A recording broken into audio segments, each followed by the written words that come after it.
see. Yeah, I've sent it out, Okay. yeah. All right, thank you. Here's a link to the YouTube channel. She can't find it then, probably. They can check, yeah. I gave her 2 options. Okay, great. All right. I'd like to call to order the March 11th, 2020 meeting. If you would please join us, I would like to ask Ms. Regina Celio to lead us in the Pledge of Allegiance. I pledge allegiance to the flag of the United States of America and to the republic which stands one nation under God, indivisible, with liberty and justice for all. Thank you. And if Trustee Banta would read the prouds. There you go. Thank you. Okay, so our boys basketball team and Coach Casey received the Officials Association Sportsmanship Award. OHS students participated in the Model United Nations program representing Portugal. Author and illustrator Brian Collier visited Claremont School. There was Capstone Information Night held at Roosevelt School. Senator Harkman visited Roosevelt School and students thanked him for securing funds for our new Roosevelt playground. Ossining Wrestling held end of season award night. Rookie of the Year, Jesus Gillian, Most Improved, Anthony LaFaro, Mr. Penn, Tristan Robinson, July, Coaches Award, John Benitez, Coach Nardone Award, Joe Nolan. OHS student Pujita Sundar named a National Merit Scholarship finalist. Justine Valentino received Sportsmanship Award at the state championship meet. And kudos to the entire Section 1 gymnastics team who placed 5th at states.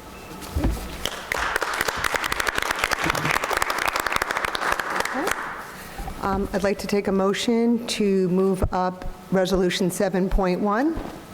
Second. I'd like to take a motion to vote on 7.1. So moved. Second. Okay, any comments, questions? Okay. 7.1, resolution regarding an administrative staff tenure appointment. All in favor? Aye. Opposed? Abstentions? Okay, great. Resolution passes. 7.1. All right. I know Dr. Sanchez will have a few words too. So did you go to dinner before or after? Before.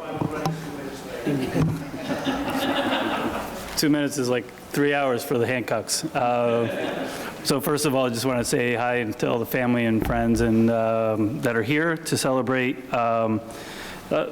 sort of like a milestone in someone's career, which is, in this case, getting tenure for Stephen Hancock. Stephen has a long history here in the Ossining School District. And throughout, no matter what the role is that he's had, he's done it with great pride, with a real deep care for the students in our community and the students, whether he was a classroom teacher in his care, but always thinking, I think, broader at the same time. He started as a social studies teacher, and then he had a variety of roles thereafter, right? It was a little bit of a roller coaster for us.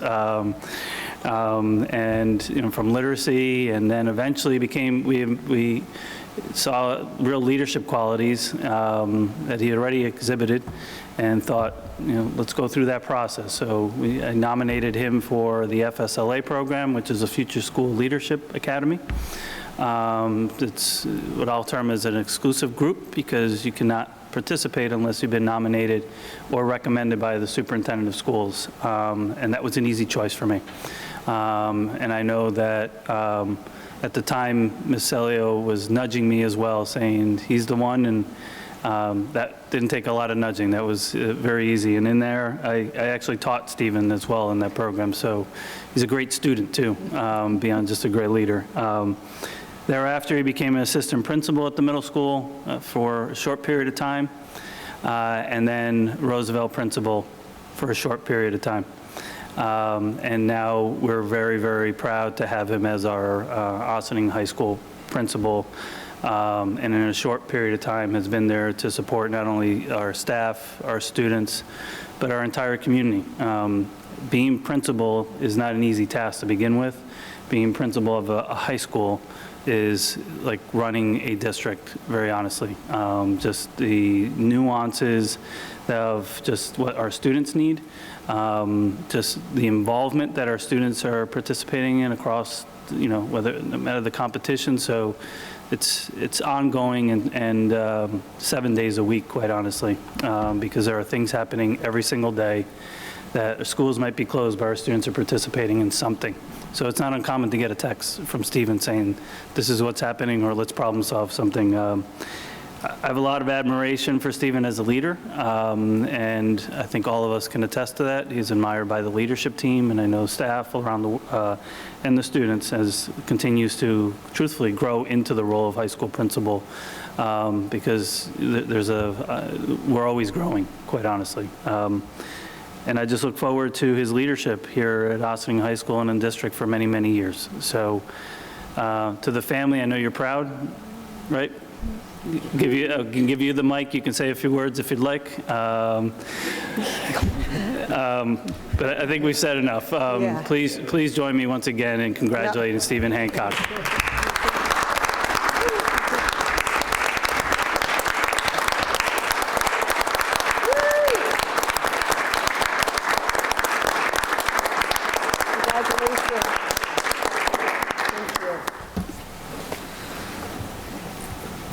You want to say anything? Don't have to. I just put you on the Come on spot. up. Come on up. Just feel like I have to say something. Come on up. Look who's talking. Keep it short.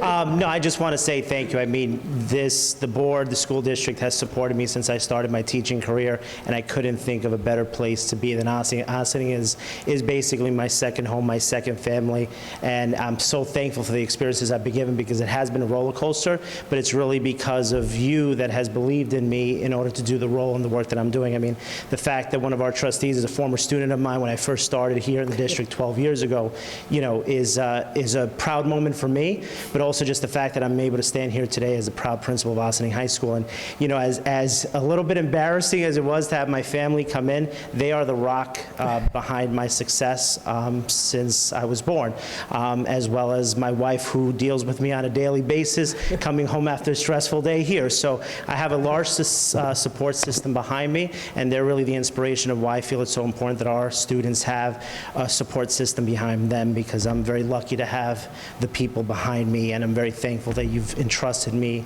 with our students in our community. So thank you so much for granting my tenure tonight. I truly appreciate it. And Dr. Sanchez, thank you for all the words you said tonight. They truly mean a lot. So thank you. Beautiful.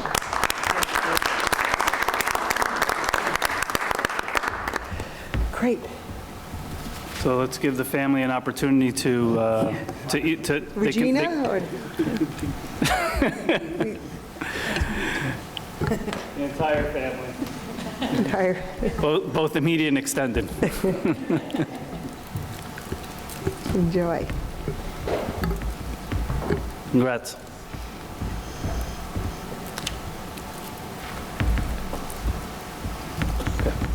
Okay, now Alida, Ms. Zuber and Dr. Sanchez will present the continued conversations regarding the proposed 2020-2021 proposed budget.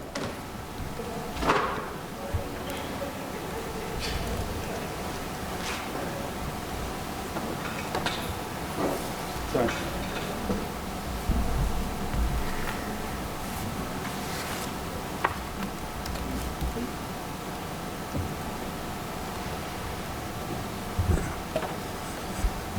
Okay, good evening, everyone. We're going to continue our conversations regarding the superintendent's proposed budget, and it's just that, it's the superintendent's proposed budget. It has not yet been adopted. Just as a review, we've had 2 nights, really, or 2 days, or 2 meetings where we have engaged in ongoing conversations, but I'd be remiss in saying that's the only time that we talk about our budget process. It starts basically 365 days out of the year, we're discussing and there's input that's driving eventually what comes down to establishing this formal document that we call the budget. This process at this point also involves continuous conversations. And there's great value in the inputs of not only the Board of Education and our staff, but also community members as we refine the budget process. It's also important to note, and I'm sure Ms. Zuber will remind us, that this budget at this point is based on the governor's budget. So the legislators have not yet gotten into, or will be soon, getting into discussions around what state aid will look like. And there's a lot of variables, as we know, that might be impacting the state budget at this point, unknown at this point. So I'm going to do, my first portion here is a review. For the board, we're still modifying and we'll get you very soon some of the answers to the questions that you had on Saturday. But that being said, for the community, I'll review a portion of it, and then we're going to dedicate the rest of our time to discussions around revenue and fund balance. So as always, our budget starts with our why. It's a focus on our students. This budget is, yes, about numbers and finances, but more importantly, it's about programs and our children.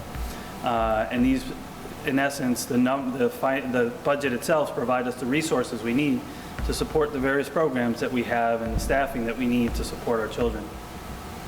This is our mission again, which is important. This grounds us. And I think just the mission itself is what I'd like to read, which is ensuring excellence for all students through equity. We want all our students to achieve. We want them to achieve excellence, but the path for each and every student is going to be different. We know that our students have different abilities and interests, and we need to take that into account in our budget process.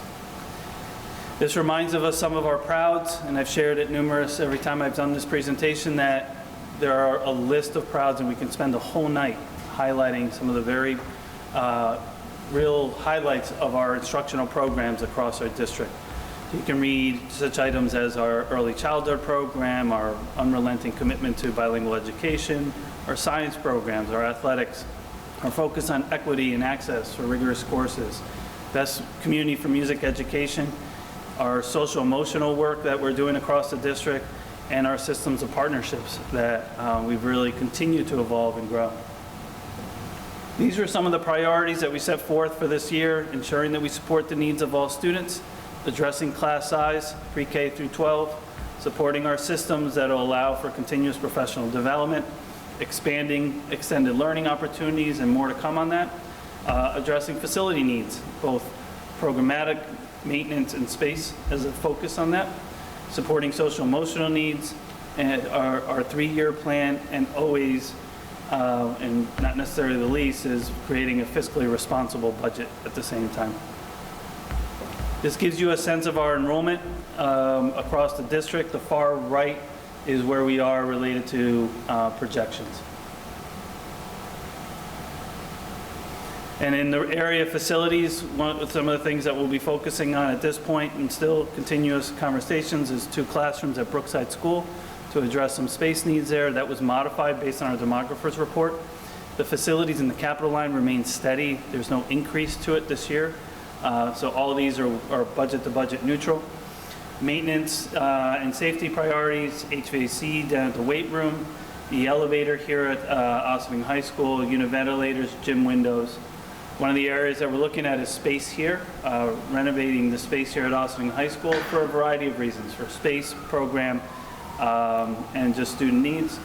The guidance space here at Ossining High School, and the outdoor area, are arguably what I'll term the playground area for our students, and trying to address that and provide more options for our students when they have sort of this free time that they have for themselves during recess, and also during the day and various other times throughout the year. So with that, I'm going to turn it over to Alita Zuber.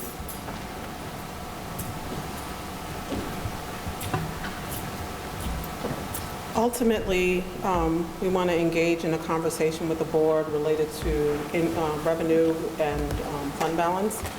But I just wanted to, and I repeat this over and over again, but I just wanted to accentuate or focus on what a structurally balanced budget is. And if you don't mind, I'm going to read this.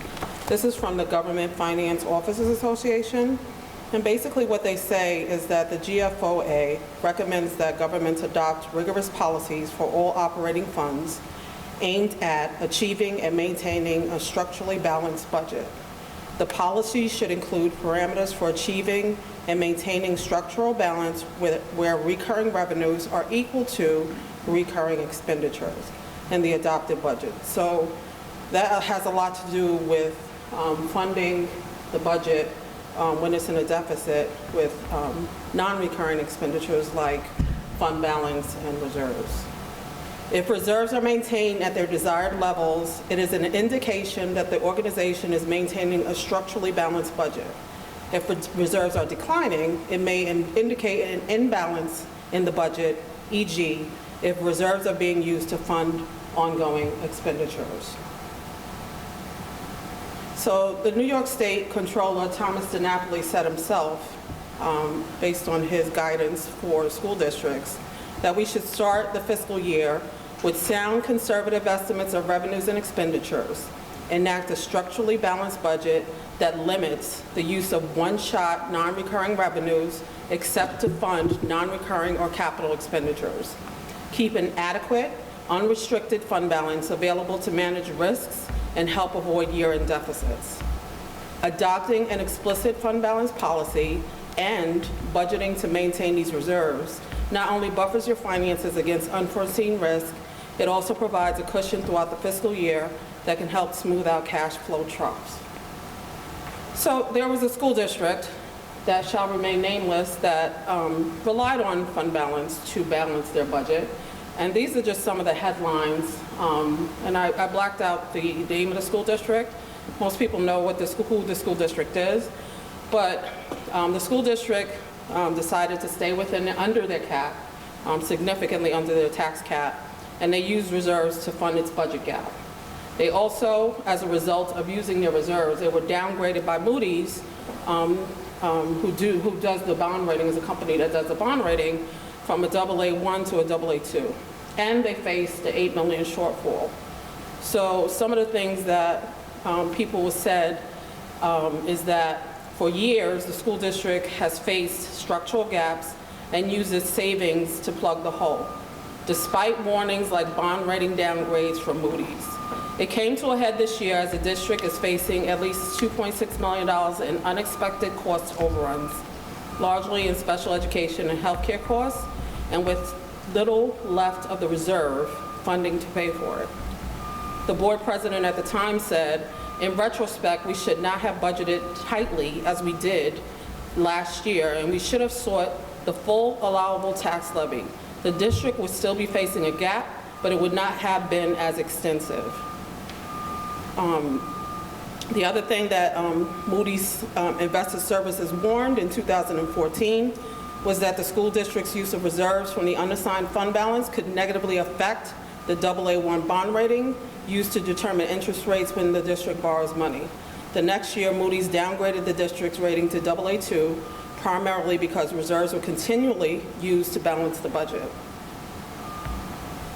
So I just wanted to point that out because I know there's a lot of conversation about the amount of fund balance and reserves that we have. Understanding the concerns, we'd like to engage in a conversation about how we should plan to use revenues for this budget. So I'm going to turn it back over to Ray, Dr. Sanchez, and then we can engage in a conversation with the board. But we do have some areas that we'd like to discuss.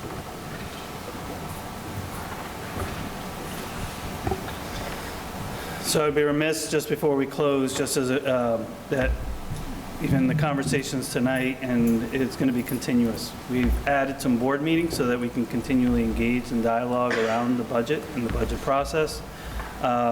You'll see our next board meeting is the 25th. And then obviously we actually added the one on the 14th. That's the other additional date, if I recall.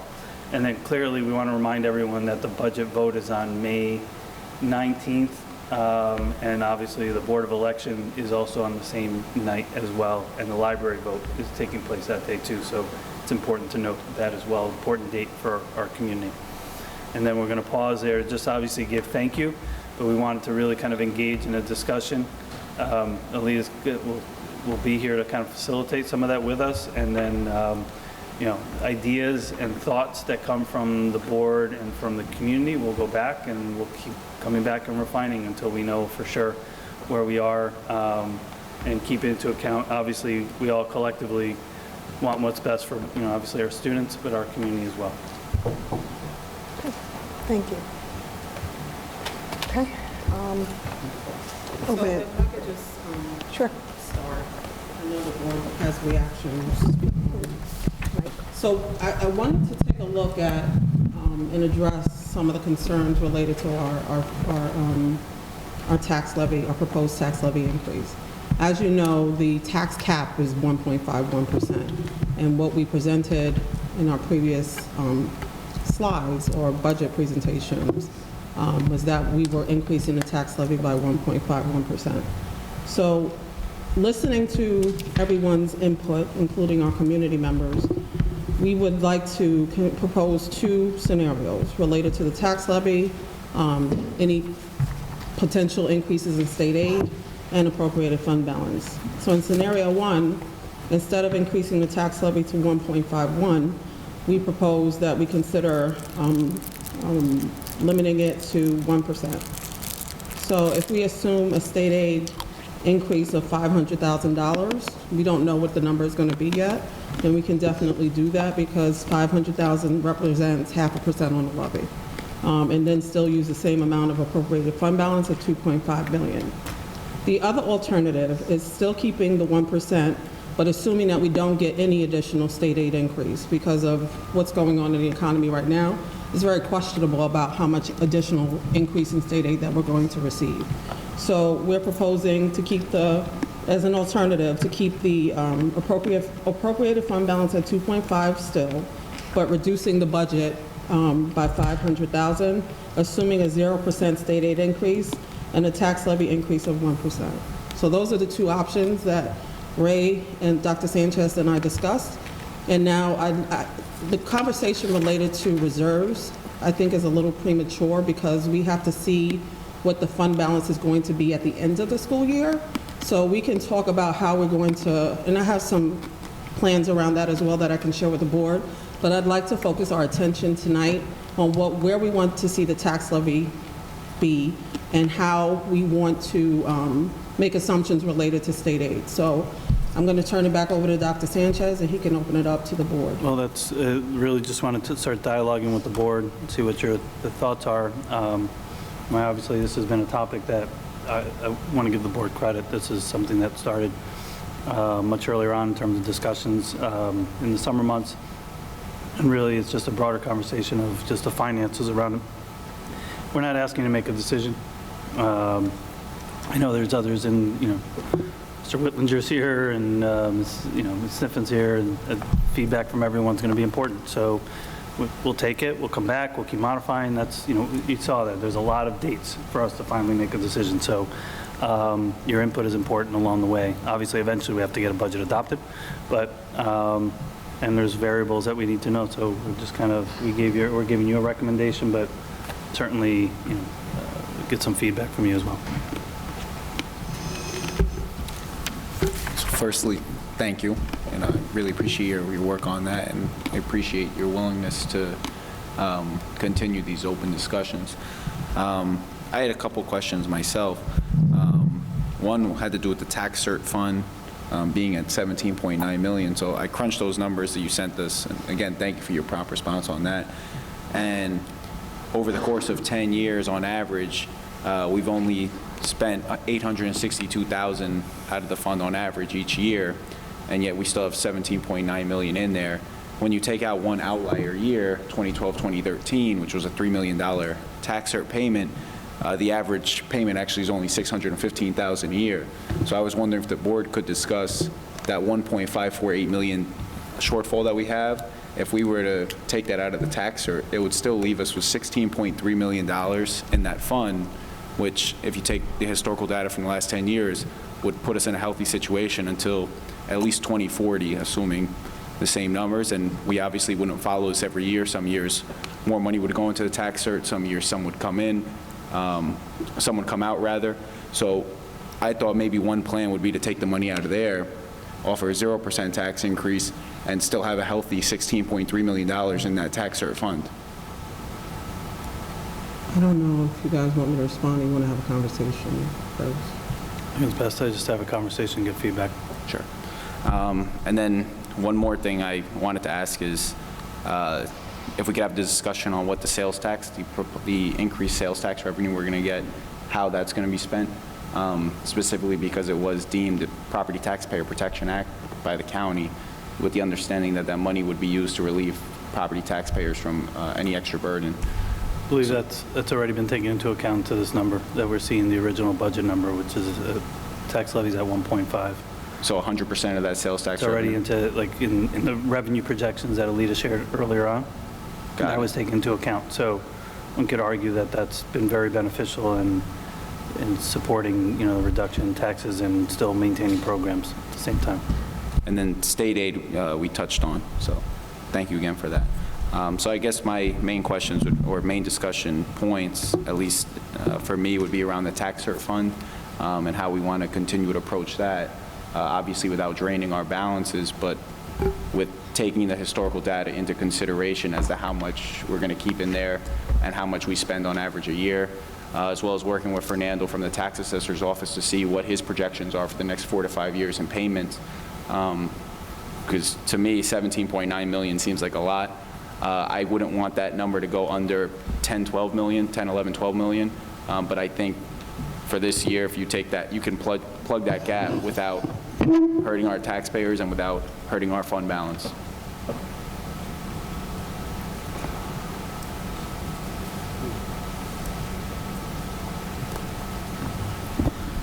I mean, I think it's a little premature to talk about numbers in terms of where we want to land. We talked in the last meeting a lot about a lot of things that we're looking at doing within the budget. So I'm not saying we're going to do all those things, but until we get a better picture of what the costs are associated with that, I think it's premature to kind of say any direction and falling into a number. That's why you even think with the two scenarios, it's tough to weigh those out, me personally. I'm sure there's differences of opinion of the board. That's a hard one to put till there. I think there's a few things on the revenues that need to be looked at there. I understand how the municipalities, budget and finance for their tax certs. I think school districts do it in a little bit of a different way. I think there's outside support we could get to look at that, to see what makes sense for drawing that down. I mean, the scenario that's on the board is the one that really worries me at the end of the day. This is a district. I knew all the people in the district. I know the players that made the decisions around that. And repeated use of those, and even in a small degree, has a very big ripple effect. So I'm not saying that I'm there, but I don't think I'm in any position tonight to make a decision around what that number should be and what we should do with the reserve funds. I think that's part of the next few weeks of what we're trying to, get to.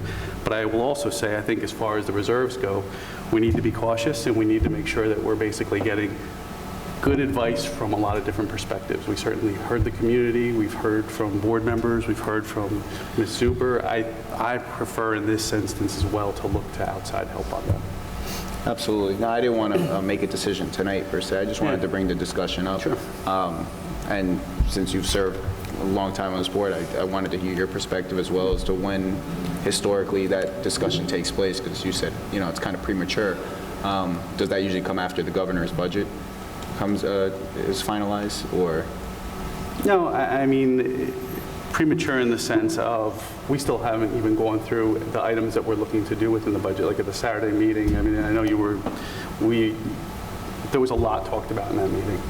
And so I think part of the conversation is there's some choices as to priorities of what you're going to do and what you're going to do. And there may be instances where you say $500,000 to restore a program is a way to go, or you may say it's not a way to go. But all of those play in. I mean, these are not insignificant numbers that we're talking about, right?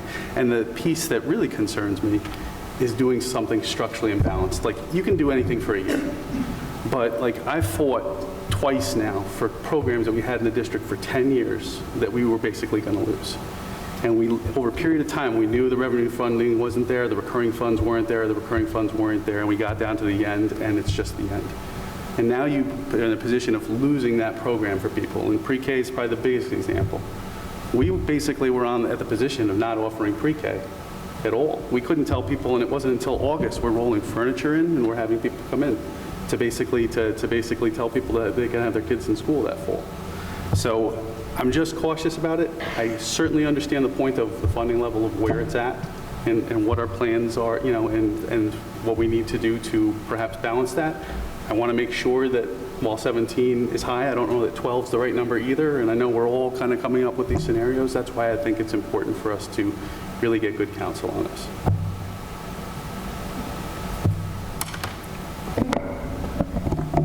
Thank you. Greg? Melissa? Well, I just have a general question. I don't know who can answer this. I know that we're saying if we do start spending out of the reserves, that could affect the bond rating. Does that have any effect also on any potential funds that would be allocated to us? Like, does that negatively affect that as well? Any other? The one thing that I didn't read that was on that slide is that that school district became on the controller's list as fiscally stressed. So that's the only other thing that would impact it. Funding, you mean funding from the state? Right. That doesn't, they don't look necessarily to see whether or not you're spending down your reserves. But the biggest area that the state controller looks at is whether or not you're spending down your reserves and you're using them for recurring expenses. So as a result, the controller's office put that school district on the list of school districts in fiscal stress. And they're based on the fiscal stress monitoring system. I mean, and I'll just add to that scenario, and why I'm cautious on it is, there was no additional state aid for that district when they basically got on that fiscal stress list, and they went deep. I mean, we went to 100 deep that we cut, over a period of time, when, back around 2008 to 2010, 11.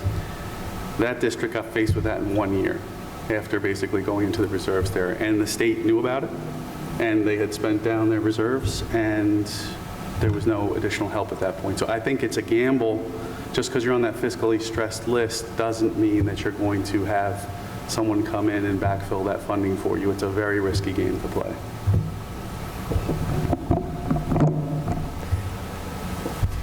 And then we have to consider the other reserve funds. Do we have, the capital fund, we have a lot of work to do in our district, and I was there back when we, passed a bond, or the first bond went down, and there's a lot of work to be done on aging buildings and base issues that we still have today.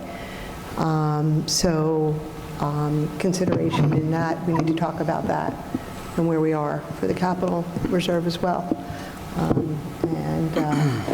So thank you for that. That's all I have for now, but I want to give Greg a chance. This is like my dream scenario. Just a short intro to a meeting, and I have a decent amount to say. I will apologize. Our colleague Catherine, who I know is sitting at home dying to weigh in on this issue, she got caught up in the abundance of caution and has been asked to stay home until she's tested for the virus, so she otherwise would have been here. And I know she's, I don't know what she was going to say, but she had a whole draft to say that she'll want to share at a subsequent meeting. Let me give you, and again, as Ray alluded, we can't talk about this stuff when it's not public, other than like little one-on-ones, and it comes up in meetings, but as a board, we haven't had a chance to talk about this. This is the time period where it happened. So I've been waiting for this meeting. So a couple of background disclaimers. I think this is it's always an important conversation. I think this is maybe more important than normal because, a lot's happened in the last 10 years. And as some community members have pointed out, taxes have not obviously have gone up, and the school, school funding issues, there's so much going on that I'm really happy that we've taken time this year to really start focusing on some of these questions we're getting to. Frank and I have been here, and others have been in meetings.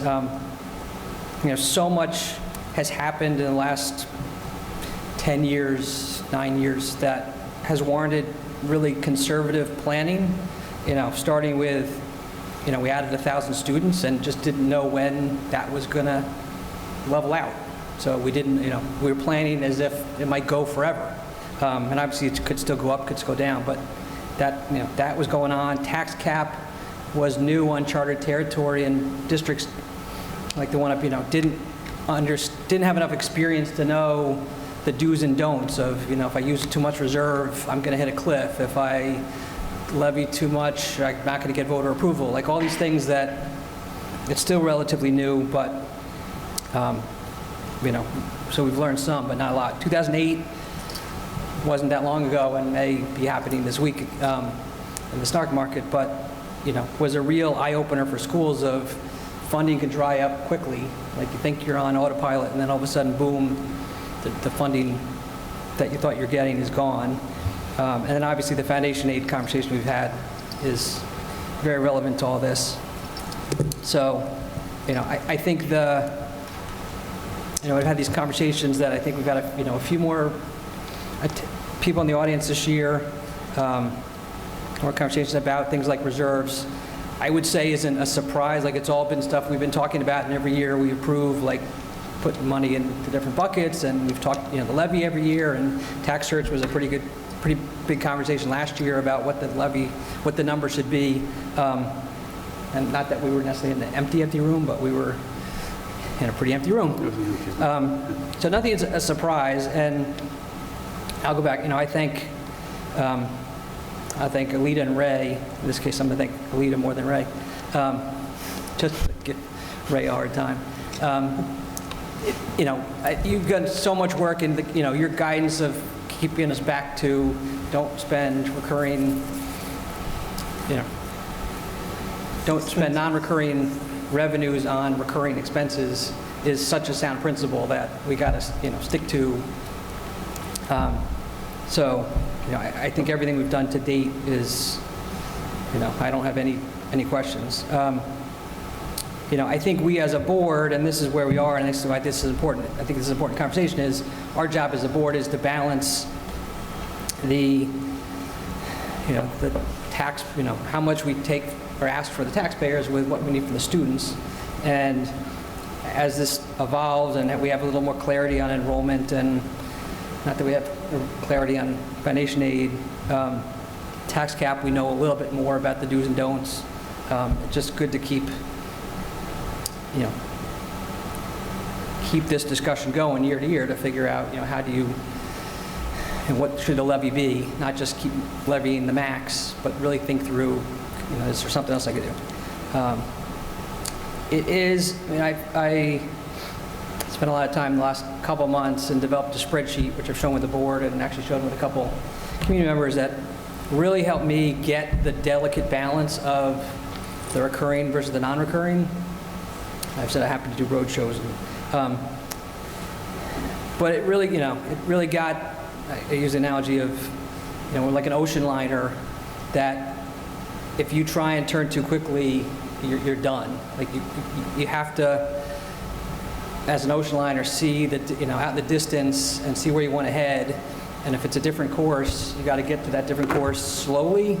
If you try and make a move too quickly, I don't know where my ocean liner analogy goes, but it's not a positive outcome.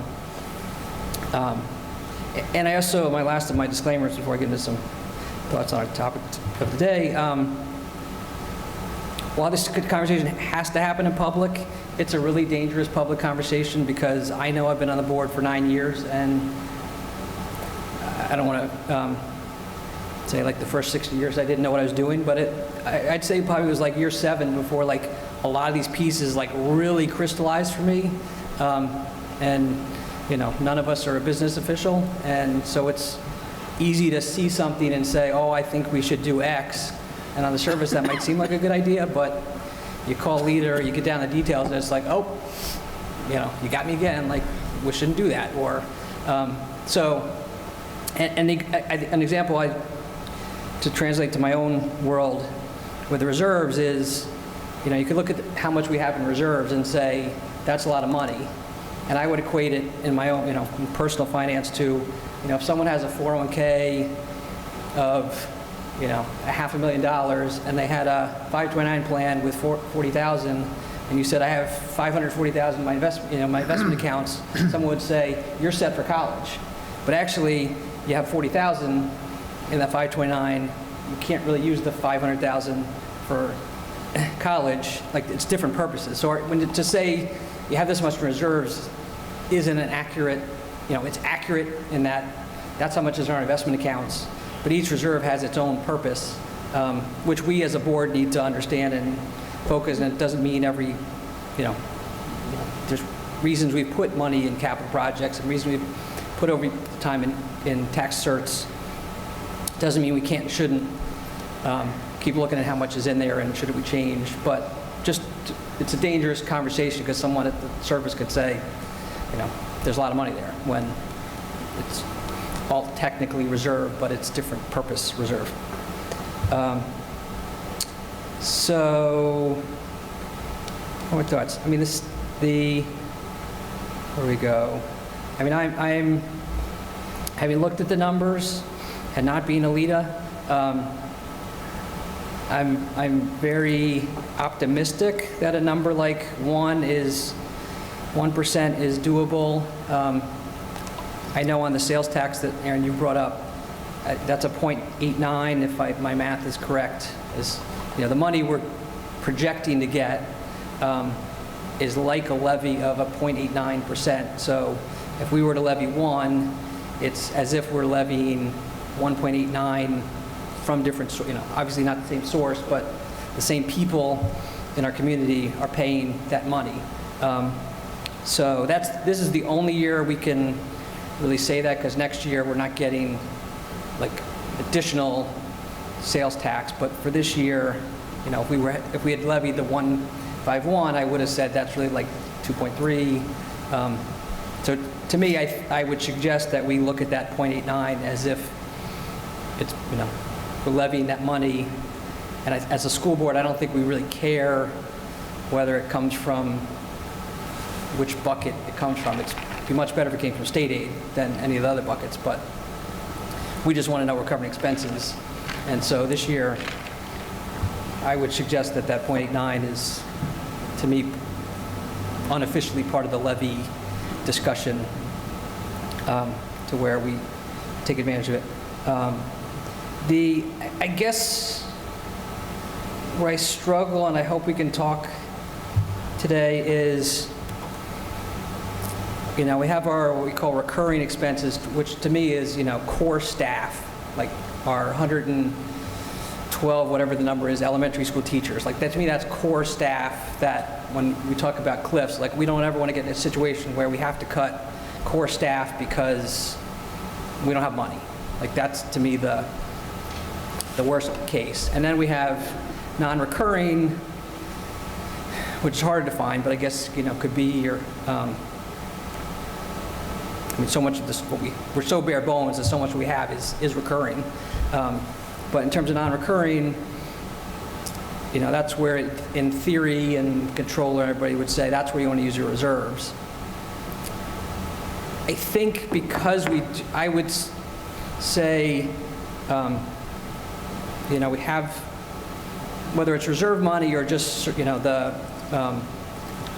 of the way budgeting works, we have some money at the end of each year. We've had some money at the end of each year. And I want to choose my adjectives very carefully to say, like,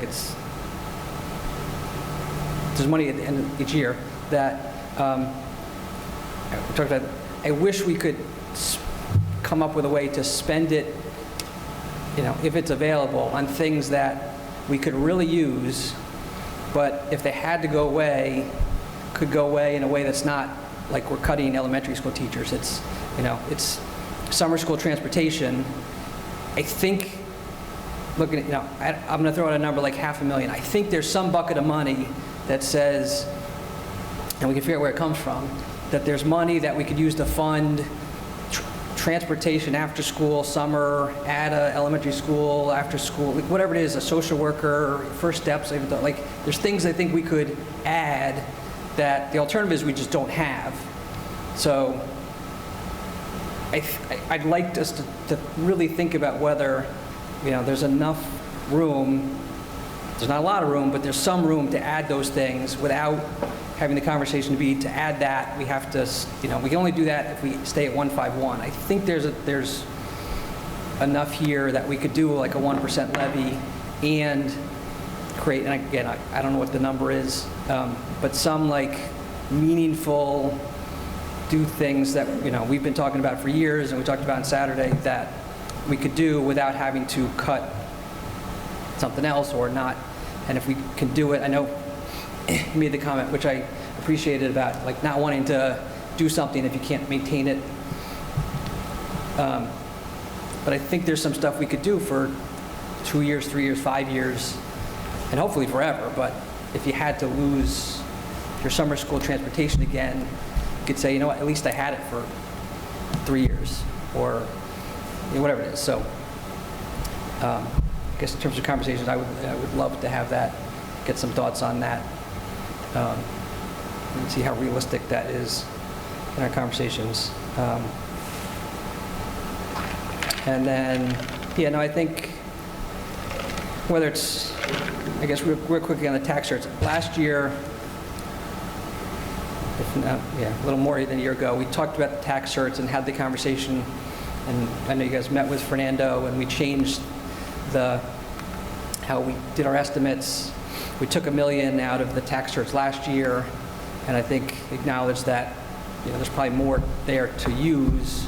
We just knew that we look at it, and I know looking at this year, there may be a further discussion with Fernando to say, how's it going? And even that whole thing's changed, because the whole point of the reassessment that was done a couple years ago was to try and reduce the number of grievances that are won, and I haven't talked to Fernando to know if it's successful, but there's at least some conversations that have happened that say that maybe it is being successful and maybe we don't need as much in that reserve.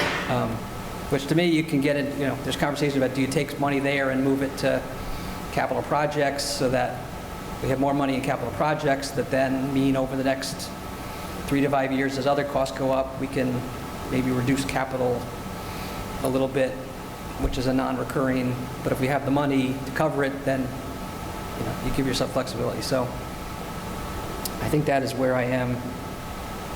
That was only like 10 minutes, so I could say more, but I'll stop for now. No, and I think you bring up a good point about the capital fund, the reserve, and really I'll put it back on the facilities committee that I'm no longer serving on, but are there any, to discuss or share with us any projects that are you staying within the number that we have, or there are projects out there? I know when I was on the facilities committee of things that we really needed, but we just didn't, bring it to the board because the capital fund or the reserve was where it was at. So if I'd put it back to the facilities committee to take a look at that opportunity. Right.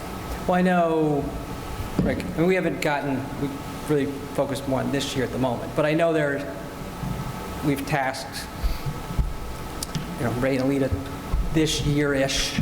The current stuff going on might create challenges to a lot of things, but in terms of time. But, there is a list of projects beyond the library, Brookside, that the committee needs to, we've seen a draft of, and it's, could be, it's millions of dollars, and we haven't got to the point of deciding, that was building reps saying, these are things that we really think are important, and then we have to kind of try and organize that, and then the board and the community have to talk about it to say, just kind of like the original bond, won't be a bond hopefully, but just still work of, there's 10 projects, do I want to do all 10, do I want to do 7? I don't think, that's where I think like on the tax cert, rather, we don't need to decide in the next month, we need to decide, do we take a little bit out for this budget, but if there's more to take out, we don't necessarily need to decide that in the next month, we can pair that with the capital project conversation to say, yes, let's take out X million from tax certs and put it in capital because we're confident we'll need it for capital, and then we don't have to collect it at some point in the future. So I think the plan's all coming together nicely. It's just not going to happen overnight, which is fine. So are you ready to speak, Alita, about, so the second scenario of reducing the budget by 500,000, what would that, could you elaborate a little bit more what that would be? So I just want to be clear, we're not suggesting cutting any programs or cutting anything that we currently have. I know Ray has some plans that he'll later discuss about what he's considering, but the $500,000 reduction was going to be maybe looking at areas like subs. So reducing the number of subs, and if we have, reducing that budget, if we have any money left over in payroll, then we would just supplement that with the money from payroll. I'm not saying that we don't have subs. I'm just saying reduce the amount of money that we're budgeting for subs. So I'm not saying reduce the number of subs or not filling vacant positions. I'm not saying that. What I'm saying is reducing the budget and using any money that we have left over for payroll because we hired people at less money than we budgeted, then we use that to cover our sub costs. What if the The scenario other is- area yeah. that I was, I'm sorry. The other area was, that you pointed out, Melissa, about the electricity costs. So we know we can bring that number down. So we will reduce that budget as well. So when we talk about reducing the budget, we're not talking about making any cuts to any programs that we currently have or any programs that we proposed in our proposed budget. I think the other piece, though, I think for important note, which is a discussion with the board too, is we haven't, full disclosure, there's obviously been a lot going on since we last met, right? So we haven't had a lot of, nuances around the budget, and this ultimately could just be a meeting of feedback, and we tried to give you as much as we can. We're looking within, to see, obviously follow up on some of the conversations and questions you had for us. And we pretty much have a document that's ready to go. We're just cleaning it up with a lot of the information. The other piece is looking carefully from within in terms of there are things that you, the board, asked us to carefully look at and see if we can, with some reallocation and looking carefully, maybe support without even coming back to you and say we need to increase the budget or anything else associated with. So it's basically what we loosely term as an organized abandonment. We give up something to get something, that we think might have a greater impact on the students. And that's just a normal part of the process. I just want to put that out there, is that questions that are asked for the board and the community and staff are good because, it makes us pause sometimes, and then we go back and keep looking at it. And not always with a sense of adding, but maybe there's some things that with a relook and fine-tooth comb, we can, shift some of the priorities and still meet the needs of others. So that's sort of the process that we're going through. We're looking at various codes right now. So that's,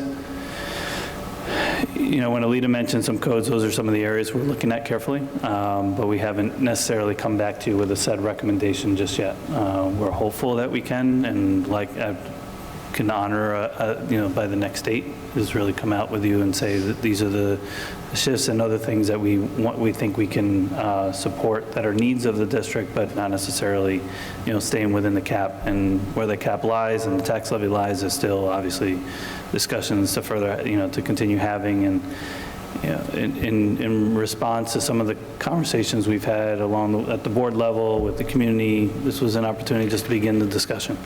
We don't necessarily, and I think there's broader, I think the discussions for long-term finances is long-term.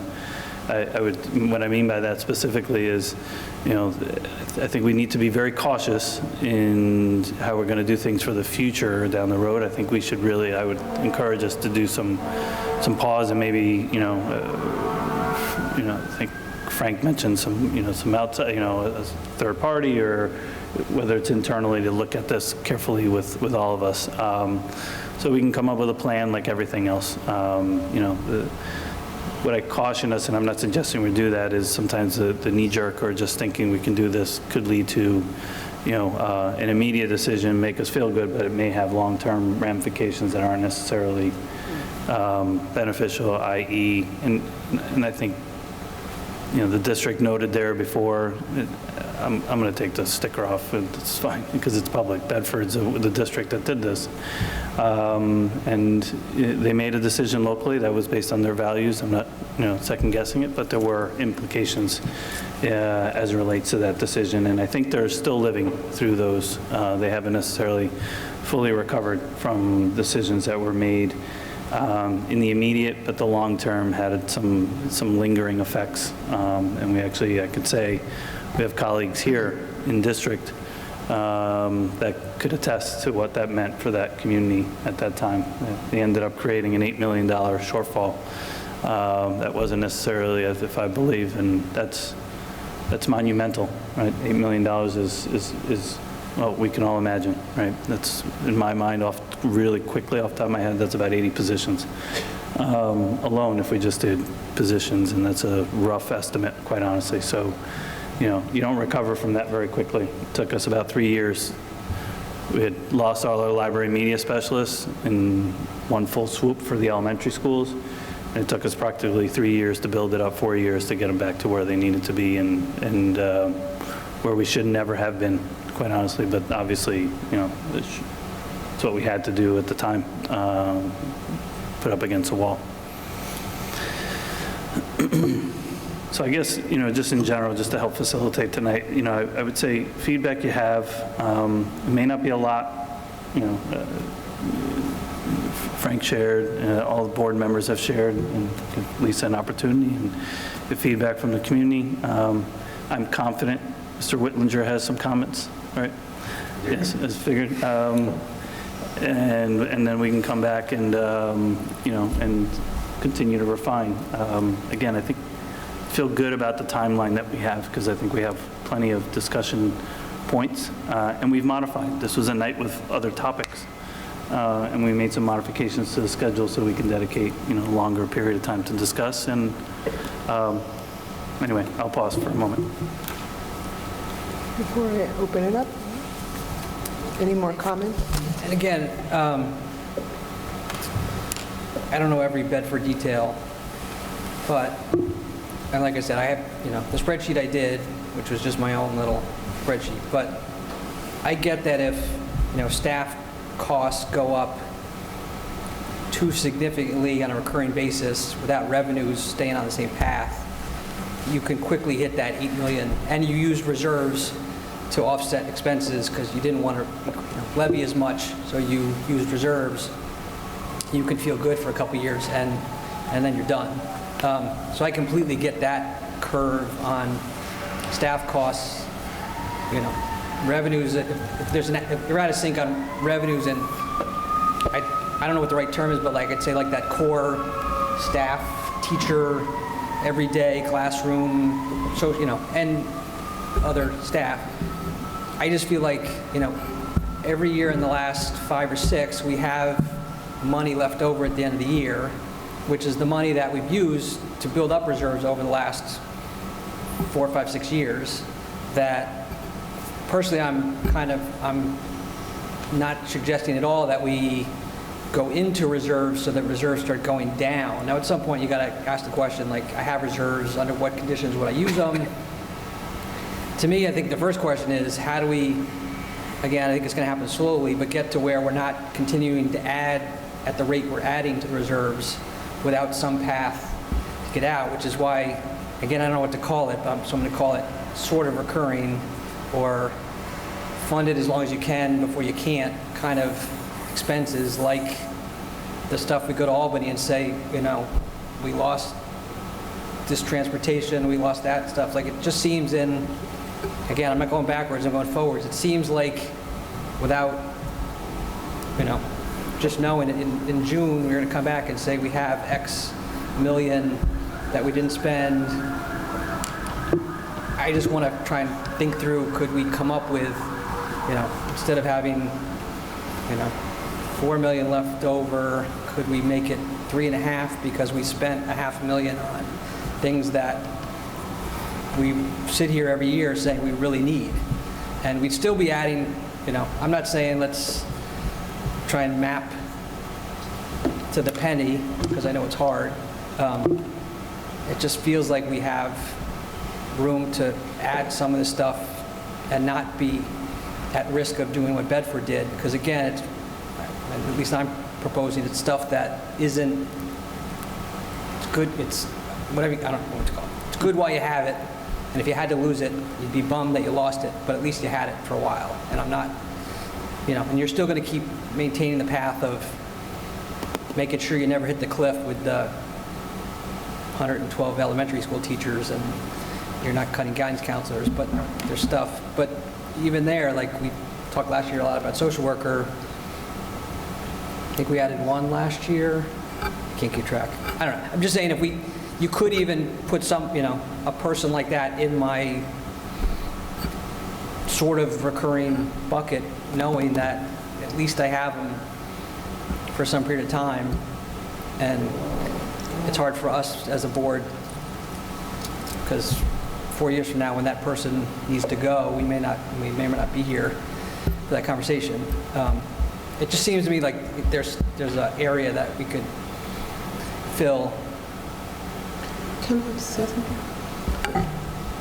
I just want to caution us, because the term is we seem to have a lot of money left over at the end of the year. It's just being said, and I just want to put it in perspective. What we have left over is within the range of 3 to 5% of what our expenses are. So when you think about budgeting, I would assume that that's a reasonable percentage range to be in. And one of the other things that happened with the school district, because I'm friends with the business officials, so I'm not naming any names, is that they had unanticipated expenses in transportation and special ed, and they weren't able to cover it within their budget. So if we did have unanticipated expenses, we would be able to cover it because we're not so tightly budgeted. Within that school year, you mean? Yeah, Within that particular... within that school year. But we have reserves that if we had Well, to, we they ran out of reserves also, so it was a multi-layered issue. But they also, I get it, yeah. But I'm just saying that Yeah. one of the reasons why you don't budget so tightly is because you can have unanticipated expenses within the year that you budgeted. And then if you don't have any money left over, either you have reserves that you can dig into, you have your, not even reserves, technically, you can't really use reserves. You can use your undesignated fund balance, because the reserves it's a process. Right, for unanticipated operating expenses, you can go Right. into your... Yeah, you can go into your undesignated fund balance. So that's the only point that I want to make. Just a clarification question. I don't mean this in an attacking way, but can maybe some of the more experienced trustees just explain, or the business official, is if we're not over budgeting per se, but if there's money left over, why would we then increase taxes, or why would we increase the budget if we're not using that money? I think that's part of what Greg is saying. But my point is that we're budgeting based on the way we should budget. We are within 3 to 5% of what our expenses are. So to me, that's reasonable. If we were in 1%, I'd be concerned because we're budgeting too tightly. So we do have money left over. We don't go into the budget process saying, hey, we want to have $4 million left over. That's not what we do. We budget based on what we think our anticipated expenses are going to be. And sometimes, as you saw, we get unexpected revenue. So with the change in the investments and our increase in our interest rates, we got, as you saw, I presented to the board at the end of the school year. You weren't on the board at the time. But we had unanticipated revenue based on our interest rates increasing. So it's not only that we have money left over based on the expenses, we also have unanticipated revenue, which causes money to be left over as well. Sometimes the state aid doesn't come in the way we think it's going to come in, and we get more state aid, and we don't know that we're getting more state aid because it's based on the previous year expenses. So that's another reason why we can have money left over. So it's not just we're budgeting because we want money left over. That's not what's happening. We go through a process, we determine what our needs are, we estimate the expenses, and then we come up with a budget. Thank you. I guess you're right, and I'm not, as I said, I'm not in all disagreement on how we budget. To me, it just say, after, and every year could be different, but after 6 years of having roughly similar amounts left over at the end of the year, I'm not in any way saying let's dramatically change how we budget. Like, I get the 3 to 5% range. It just seems to me because, and we're not starting from a place of no reserves, we have reserves, without an adjective, that it seems to me like you could go year to year. I'm just trying to figure out, we talk every year about this list of things we would love to have, would make a huge difference for students, and we never get to fund them. And I'm looking at our reserves and the money we have left over and saying, I just wish we could carve out, $500,000, knowing that if things proceed as they have the last bunch of years, that's a comfortable number. We'll still be adding to reserves. If something unexpected happens, it would have to be a $3 million something, and you still wouldn't go into reserves. You just wouldn't have as much left over. And if something catastrophic happened, you go into, the reserves are there if you needed it. And the next year you would just stop this $500,000 bucket that I'm talking about. But in the interim, if things proceed as they have, you could fund this bucket and do the things that we keep talking about being so valuable to the students. And I don't think, again, as long as they're the sort of non-recurring or sort of recurring, that they could, if you had to get rid of them, you would just say, I had a good ride, I made a difference in a whole bunch of kids' lives for a couple years, and then you'd go back to where we are now, instead of continuing down the path where we're budgeting as we should, but we keep, we just can't add endlessly to the reserve, Like the reserve, I'm happy with where the reserves are, I just don't want to keep adding endlessly while not doing the things for kids we could be doing. I think there's a question also of what is classified as a recurring expense, right? Because we're kind of interpreting that at the table, but I guess legally speaking, what is a recurring expense? Because if you're going to start hypothesizing scenarios, that makes a big difference as to whether it's going to end up ultimately affecting the bond rating, even though we consider it not a reoccurring expense, but it technically is. I mean, is there a classification of what recurring expenses are? Recurring expenses are obligations that you have to pay. So a recurring expense is your debt service. You have to pay health service to your employees. You have to pay them their salaries. You have to pay them other benefits. We have to pay legal expenses. These are recurring expenses. One-time expenses, non-recurring expenses is like equipment, capital. We have to purchase supplies, so that's not a non-recurring expense. So things that we're legally obligated to provide to our students and our staff is recurring expenses. I think what I'm talking about wouldn't count as recurring, and for certainly from a bond rate, if a bond, you would stop what I'm talking about before you ever got to any kind of bond rating, if your reserves start to go down, a year from now you'd say, okay, that experiment didn't work, let's stop doing that thing. And I shouldn't just say legally, from a legal perspective, but it's the programs that we value too. So if we're valuing certain programs, then it becomes a recurring expense. So if we decide that it's not a program that we want anymore, like what you're suggesting, then it's not a recurring expense because we don't want it anymore. But it's also surrounding our educational program values. So that's what becomes a recurring expense because we want to make sure that we provide this level of service. Except right now we don't have it, so think we value it, but we don't have it. I'd rather have it and value it and get rid of it if I had to than to never have it. I mean, I don't disagree in concept with what you're saying, but there are limits to that, right? Because like pre-K is not a mandated program, it's a recurring cost. We took it to the point where we had it for 15 years and we're about to lose it, and that would have impacted a lot of families in the district, right? So not having that is like a big thing. I mean, the summer school transportation for me is just something that sticks out for a long time.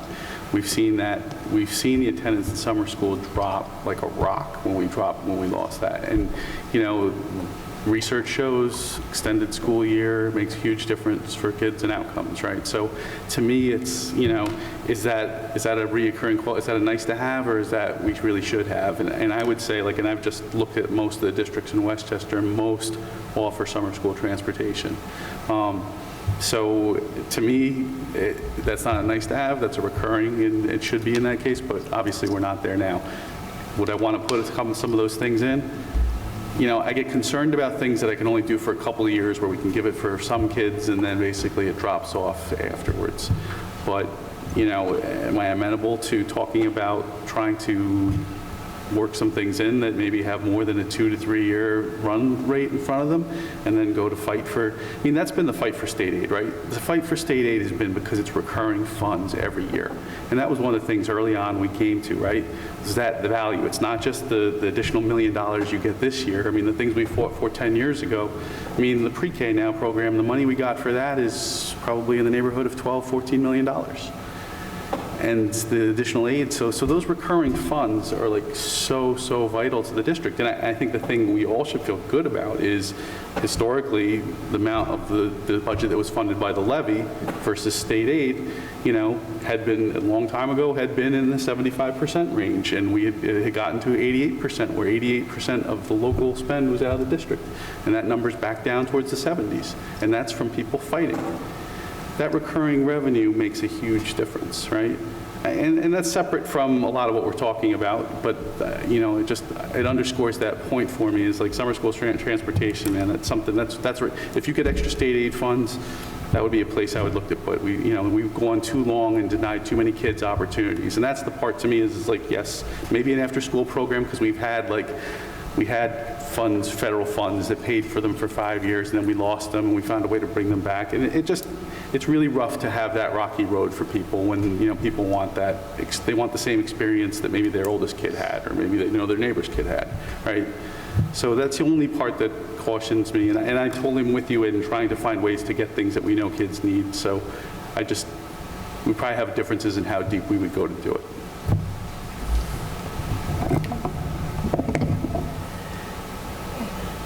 I'm going to open it up to our audience. If anybody has any questions or comments to share, please come to the mic, say your name, address.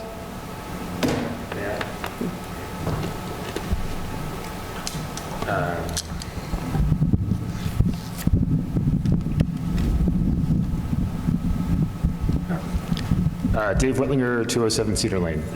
So first, thanks again for your openness and your discussion, and really appreciative of the budget process, really appreciative of the time and energy that the staff puts into this thing. I think it's obviously a remarkable balancing, juggling act between at least 8 different external parties, between the state, the public, the board, the constituents, and many different camps. I'd also like to say thank you to the trustees that have been on this board for the number of years and have built up the reserves through really great conservative fiscal management over a number of years. I mean, that's, we can feel the comfort of this conversation and having this conversation about what to do because of your great stewardship of the money. A couple of things that I'd like to offer to the conversation, and again, it sounds like great conversation is ahead in order to try to get to this final budget. Very much appreciate the 1%. I think that's headed in the right direction. But a couple of things to add to the conversation. I spent some time with Fernando this last week, and as you know, I like to try to understand things and get to the numbers, and I'd like to share a little bit of that with you because I think it's very pertinent to the tax cert reserve as well as the consideration of risk around that money and why $18 million might not be the appropriate number to hang on to any longer. The essence of it is that Fernando, in conjunction with the full market value assessment that happened in 2016, as well as some other things that they have done in that office and in the way they do business, they've gone from over 1,200 outstanding cases, grievances, and that load essentially being that heavy for a long period of time, down to less than around 400, around 420, which is now considered kind of a steady state because of the run rate of what comes in and what goes out and so forth. With that, the courts are backlogged a little over 4 years. So at any given time, Fernando can look essentially into the future and see what the liability is. And he knows very specifically what the liability is a year away. And the reason is because the docket of those cases is given to Fernando because they have to prepare in order to be able to take materials into the court in order to argue the cases. They have to know what the docket is. And so they have essentially a really good visibility 1 year out as to what may or may not be required in regards to funds in order to pay out some of these grievances. They're also very good at what they do. So apparently their success rate is over 50%. Actually, I think it's over 60%. So, and those that they quote unquote lose, they're not losing by much, so they might end up having lost a little bit, but they didn't lose, to the extent of any big money. And I think, to that end, if you look at the town and village, who are essentially a similar situation where they have to be in a position to pay out tax cert money on these grievances, the way they deal with it is substantially different. They do not have deep reserves in the town budget or in the village budget to pay off grievances. They ask Fernando at budget time, what do we got in front of us? And Fernando gives them a number, and they put that number into the budget. And it's usually a number that's far less than $1 million. Obviously, the school portion of taxes is a much bigger number, but still, it's not a significant number, and they don't have a deep, big reserve in case something big and bad happens, because they have essentially a 4-year visibility. They can look into the future 4 years, and they have a very good visibility 1 year ahead. So from that, Fernando might be a good resource to talk to. I think he would, maybe not publicly, but in other ways, would suggest that we may or may not need to continue to have as deep as reserves because of the work that they're doing in order to mitigate risk. He could tell right now that we don't have any big bogeys, so to speak, on the horizon. There isn't a big single grievance that's going to land on deck and crater us for $3 or $4 million. Those things just aren't out there, largely because of the efforts of the tax assessor's office to kind of clean things up. Full market assessments and all of that has really kind of made this much, much, much more predictable and much less risky. So I would really offer to the board that to Frank's suggestion, we got to get somehow comfortable with doing something different, and we need to talk to some experts. Yeah, you should, and we should, and collectively, but I think that the number is far less than 17, 18 million in order to be comfortable, based on the run rate that Aaron suggested, numbers that Fernando would give you. It's very, very unlikely that we would ever have a tax cert year, at least in the next 4 years, because that's what he has sitting on his desk today. It's very unlikely to have a tax cert year that's going to be anything over $1 million. So, with that, there's the consideration of how much money should continue to go into reserves, particularly that reserve line, if the risk is dramatically less than it was, say, 5, 7 years ago when things were a lot looser. So please spend some time and energy coming to some conclusion on that. I would also offer that after that conversation, the next conversation we had is what to do with perhaps excess money that's sitting on that reserve line. You know, if the number that you come to is somewhere less than 17, 18 million, maybe it's closer to 10 million or even less than that, it seems like, then what is the right way, to Greg's point, to start to do something with that money, you know, and not to put us in a risky position per se, but perhaps, you know, over time, use that to manage the levy in other ways or provide programs. And to Greg's point, to Frank's point, the discussion and back and forth, I can say that there's a lot of people out there that would like to participate in this conversation. I think it would be great if it was a publicly oriented conversation, perhaps not during coronavirus and not during this particular budget cycle, you know, come to the conclusion of this budget cycle, but directly plan for a public conversation after coronavirus and sometime perhaps after summer. There are a lot of people out there that have things that they would like to suggest, both teachers and the public. And I recognize that reoccurring costs might not be the right thing to use with reserves, but maybe they're called pilots, and they do only have a finite life because of, you know, the amount of money that we have or something like that. But I can tell you, you know, 5 years perhaps of expanding the special ed program and only having the money perhaps to expand it for 5 years, yeah, some people might be disappointed at the end of that 5 years if we no longer have the reoccurring revenue to continue that. But the change in the number of lives, those kids that would be a part of that program for 5 years would be priceless. You know, the advantage that it would give those kids, or English as a second language if the program was expanded. I mean, there's things like that yes, I understand. People might be disappointed after the funds ran out and we'd have to change. Maybe we'd find the funds and continue the program. But you'd still have a positive impact on people's lives, and the money wouldn't be sitting in the bank. Not that it shouldn't be sitting in the bank, but maybe a little bit less could be sitting in the bank, and a lot more value could be given to the public. So. Can I comment? I just want to assure you that I do speak to Fernando on an annual basis. There's a file that he shares with us that shows the cases. Like I said, I think it's a little premature to talk about how we're going to fund reserves, because typically we wait till the end of the year, and it is public. The board has to approve it and determine how we're going to fund reserves. I'm definitely going to take, and I've already taken a look at the tax rate reserve, and I've had a conversation with Fernando just last week. So I do talk to Fernando. We do share files. We do know what's coming and what's been knocked off the books. But the way we fund, school districts fund tax certs is very different than the way the town and the village.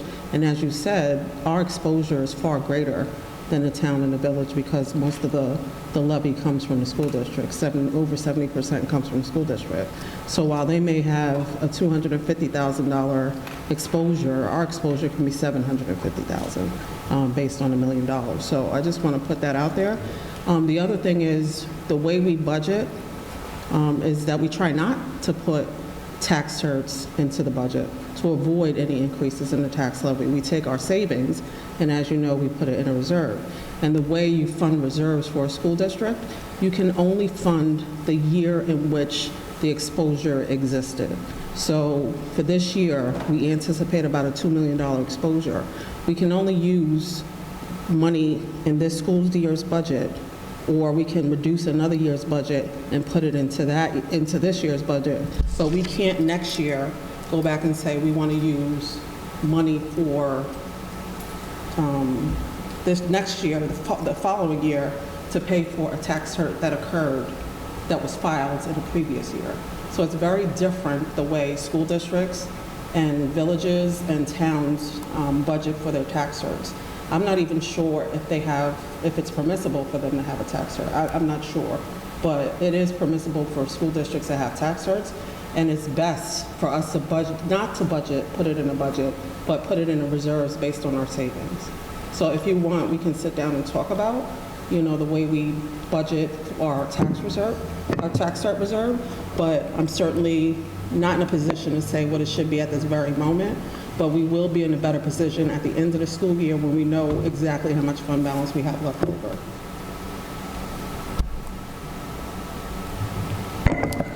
I mean, I think I'll just add too, it's obvious, I mean, we also have 2 other municipalities we're not talking about tonight that we need to talk about. And we have some large commercial properties in some of those municipalities that can have a big impact. So I'm not saying that keeps the number at 18, but like there's more that we need to talk to here. Part of why I think we need to spend time getting the other viewpoints on this too. But Dave, if I hear you correctly, is that you're looking at the long term and how we do this moving forward is the question? Sorry to have to pull you up again. Sorry, Ray. No, the question is just looking at for the long term. Yeah, I would say that in this budget cycle, I think a good question Yeah, to so you ask would- is go ahead, I'm whether or not to sorry. increase the reserves at all. Got it. Okay. And if you don't increase the reserves, I don't think there's any risk, frankly, but if you don't increase the reserves, does that change, how much money you need to spend? Or could you allocate the money that you were going to put into reserves to programmatic things that might enhance the school experience? Got it. Thank you. One comment or question. I guess, I think I said this, Dave. The town and village are a little different in that the 5 of them can override the cap. If a big cert came along, the 5 of them could just say, big cert came along, we need to raise your taxes, vote us out of office, but we could do it. We don't have that luxury of being able to understand why it happened, and but, and again, I think we acknowledged last year that there was more in there than the methodology, because the reassessment changed from 30% to 20, so it was more. So now it's an ongoing discussion of what should the number be. But the question, because I don't know the answer, can we, let's say we wanted to move $1 million from tax certs to TRS reserve, can we do that at any time during the year, or does that have to be timed with the budget? I'm not sure the answer. We normally wait till the end of the year, because the way that you develop and determine what fund balance is that you put all the money together and you start all over again. And then you start allocating it. I shouldn't say that. You look at the total amount of what the reserves are, and then you make determinations as to where, and the fund balance that you have left over. That's why we wait till the end of the year, the amount of savings that you have left over, and you allocate it to different buckets. So I'm not sure if it's something that we can do during the school year. I would guess to say yes, it's probably possible. But typically we wait till the end of the year, because we kind of put the money on top of the reserves to determine whether or not we want to fund different reserves. And I'm not suggesting that we're going to add to the reserves at this time. I still think it's premature for me to talk about it. But that's the way we normally handle it. So in answer to your question, I'm not really sure, but I think it's probably possible. And I'm not sure the scenario where it would matter during the year versus end of year, but and maybe think one more question, which we don't need to answer tonight, but I'd like to get your thoughts as part of it. Is the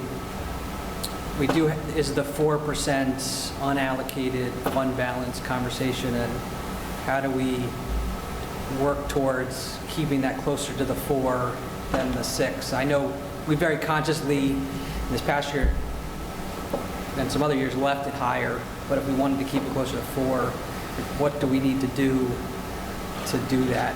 So last year we did use some of the unappropriated fund balance, and we can do that going forward. So right now we're about 2.5 plus over the 4%. So the $2.5 million fund balance that we plan to appropriate to the 2020-21 budget can be taken off of that, but it's now about 6%. So that'll bring it down to 4%, a little bit over 4%. So last year, so we can use what I just said that we were going to appropriate, the 2.5, and reduce the unappropriated fund balance, and that'll bring it down to a little bit over 4%. Right, but if history repeats itself at the end of June, we'll have money left over in the budget, and that'll get added back to unappropriated if we don't put it somewhere else. Right, and that's why I said it's premature for us to have a conversation about how we're going to allocate reserves. Because we don't know what the number is right now. Like, we estimate, but if we have $5 million left over, or if we have $4 million left over, at that time, we discuss where we want to put it, and the board goes through the process in June and determines how they want to allocate the money. But yeah, you're right, we could be in a position where we wound up at 7%, based on even with the appropriated fund balance. But the point is to use the unappropriated fund balance first, and then if we need to, because last year, for this year, we did allocate, we reduced the tax cert reserves and allocated $1 million to balance this year's budget. So maybe one other thing which would have this year, we have the sales tax increase that we collected this year that wasn't budgeted for, which I don't know what the number is, but call it $700,000. So they're just, I'm going to keep going, I'm going to beat on it just seems like there's some money to fund something for a couple of years at a minimum without using reserves, without increasing recurring expense. And, it could be just as simple as taking that sales tax money and saying we're going to divide it over 3 years and, mental math, use that to fund whatever. Well, we could also, in my opinion, use money to invest for future savings. We talk about solar panels all the time. This is something that would save us money down the road on energy costs. Something we could also discuss is the verification process that we brought up in September, October, if that would yield any savings, if it yielded positive results, and what that money could then be used for. So we could also have the discussion of how can we be proactive with investments now that'll actually end up saving us money and clearing up money in the future that could then fund some of these things, summer transportation, as Frank was saying, or programs, that we otherwise would not have. And we could take, like I said, we could either take the savings or we could take money out of reserves, but the point is you want to use it for the children and not just have it sitting there above that 4% mark or above what the state requires in those reserve accounts. So that's just another idea we could talk about.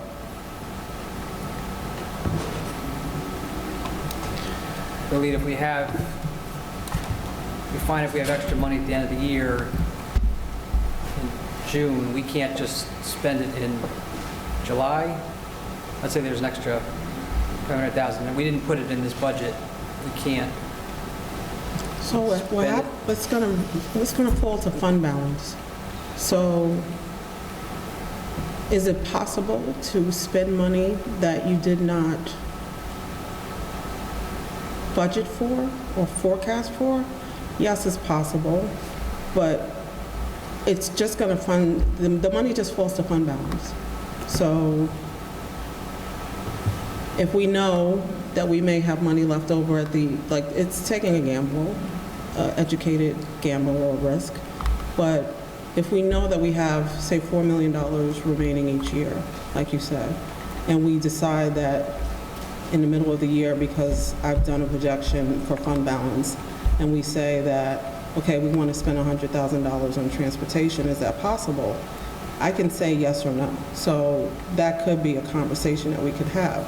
But it's just risky to spend money that you didn't plan to spend, just in the event that we do have an unanticipated expense and we have to look at money that we may have remaining over. For example, in special ed course, health insurance is pretty predictable now because we don't have, because we have a premium-based program. But is it possible? Yes, but the money goes to fund balance. So if we have fund balance remaining, additional fund balance remaining, it just sits in fund balance. But can we use what's existing in the budget to fund a program if we project that we're going to have money left over? It's possible, but it's risky.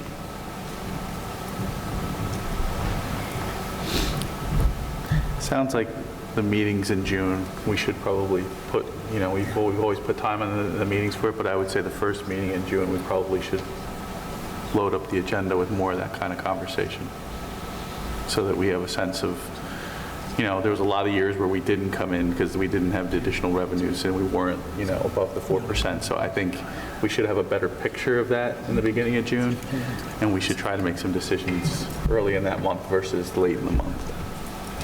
Because you're going through your budget through It's a tough time, yeah. May It's not ideal. 19th, right? So you're going to have like 10 days between the end of your budget and then, but really trying to see what your actuals are for that year. What's encumbered, what's left. Yeah. And so I just want to make a comment to Mr. Whitlinger. If there are programs or things that, expansion of programs that you mentioned teachers and community members want to see, I would love them to email us, come to the meeting, let us know what they want. And, so is that correct? Am I? Yeah, I mean, You I said talked that to a lot there of- are people out there that would want to expand programs, add programs, teachers and community members, that in order for them to let us know that we should have other meetings for them to know, for us to learn about those requests? Yeah, I know that when I, obviously talk to my peer parents or talk to the teachers in the schools and so forth, everybody's got a list. And so, I would say that, well, maybe this doesn't happen every year, but maybe every 3 to 5 years, why not get all those lists together and, have a public forum sometime, in a sense where all of that stuff can be brought together and prioritized by the public. And that would include capital as well as programmatic things. And then from there, you've got data that's not just, the data that's perhaps made it to the board in other ways. It's a publicized process to find out from the public and from the teachers what's on the list. I think I have a hard time understanding that because this is, we are having our meeting in the public, and the public is welcome to come here and share what they need. And if there are lists out there that aren't being looked at or added to our programs that you're saying you're hearing, I welcome everybody to come here and share what they feel they want that has not been brought up to the attention of the principals and to the rest of the community and to the board, most importantly, because if I'm hearing you right, you're saying that in order for those requests to come forward, it would require a full public, which we're in a public meeting right now, but I'm not sure what your request is in terms of what you're saying these expansion of programs and additional programs would be. I'm not sure why you're saying the information is not getting to us. Well, I would think that these meetings might be very difficult for a lot of people in the public to participate and attend. And I'm not sure that it's always, or that there's an agenda item for that to be discussed. Much the same way that the budget process is a facilitated process in order to share and have a dialogue about the budget in specific. Why not have a similar process? It doesn't have to be, something that's onerous, so to speak, but why not have a process in order to solicit information? Well, I do want to remind you, this is a process, Okay. and we also have emails, and so, again, it really is concerning that you would say something like that in public, that information is not getting to the board. So I just want to be clear, I'm trying to figure out what avenue or channel that you're saying that would be any different. I'm still not understanding that. Thank you.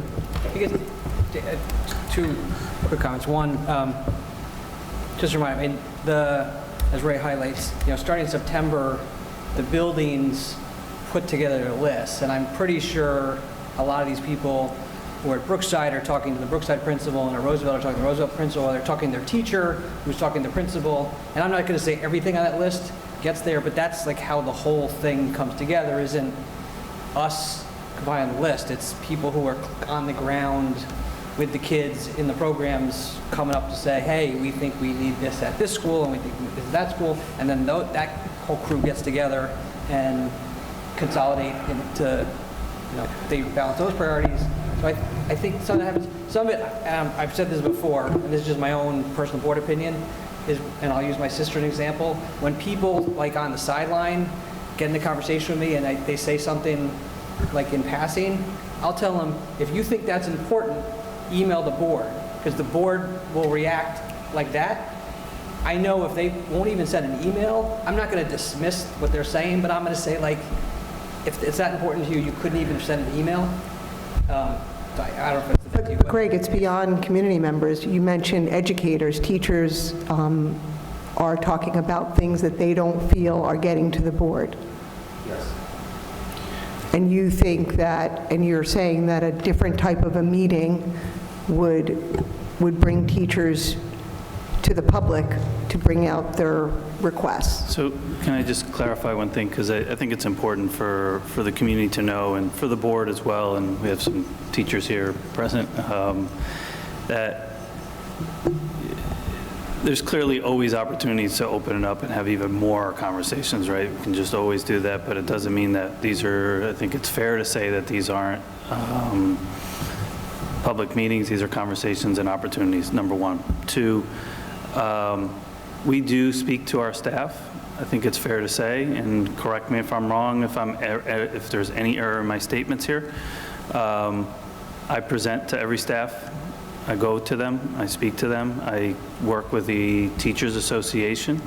They very well and they're very good at articulating the concerns of staff in terms of needs, wants, desires, staffing, anything else. They're number one, right, in terms of those things. And they serve as, not, the voice, and I think it's fair to say you get a lot of voice people openly speak to.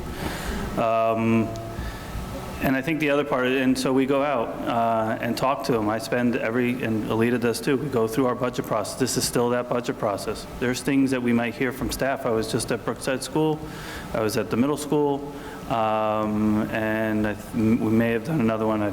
It's been a long week, so it's not even a full week, but might have missed a few others. But the point is that we go out there and they give us feedback along the way. And we also present to our students.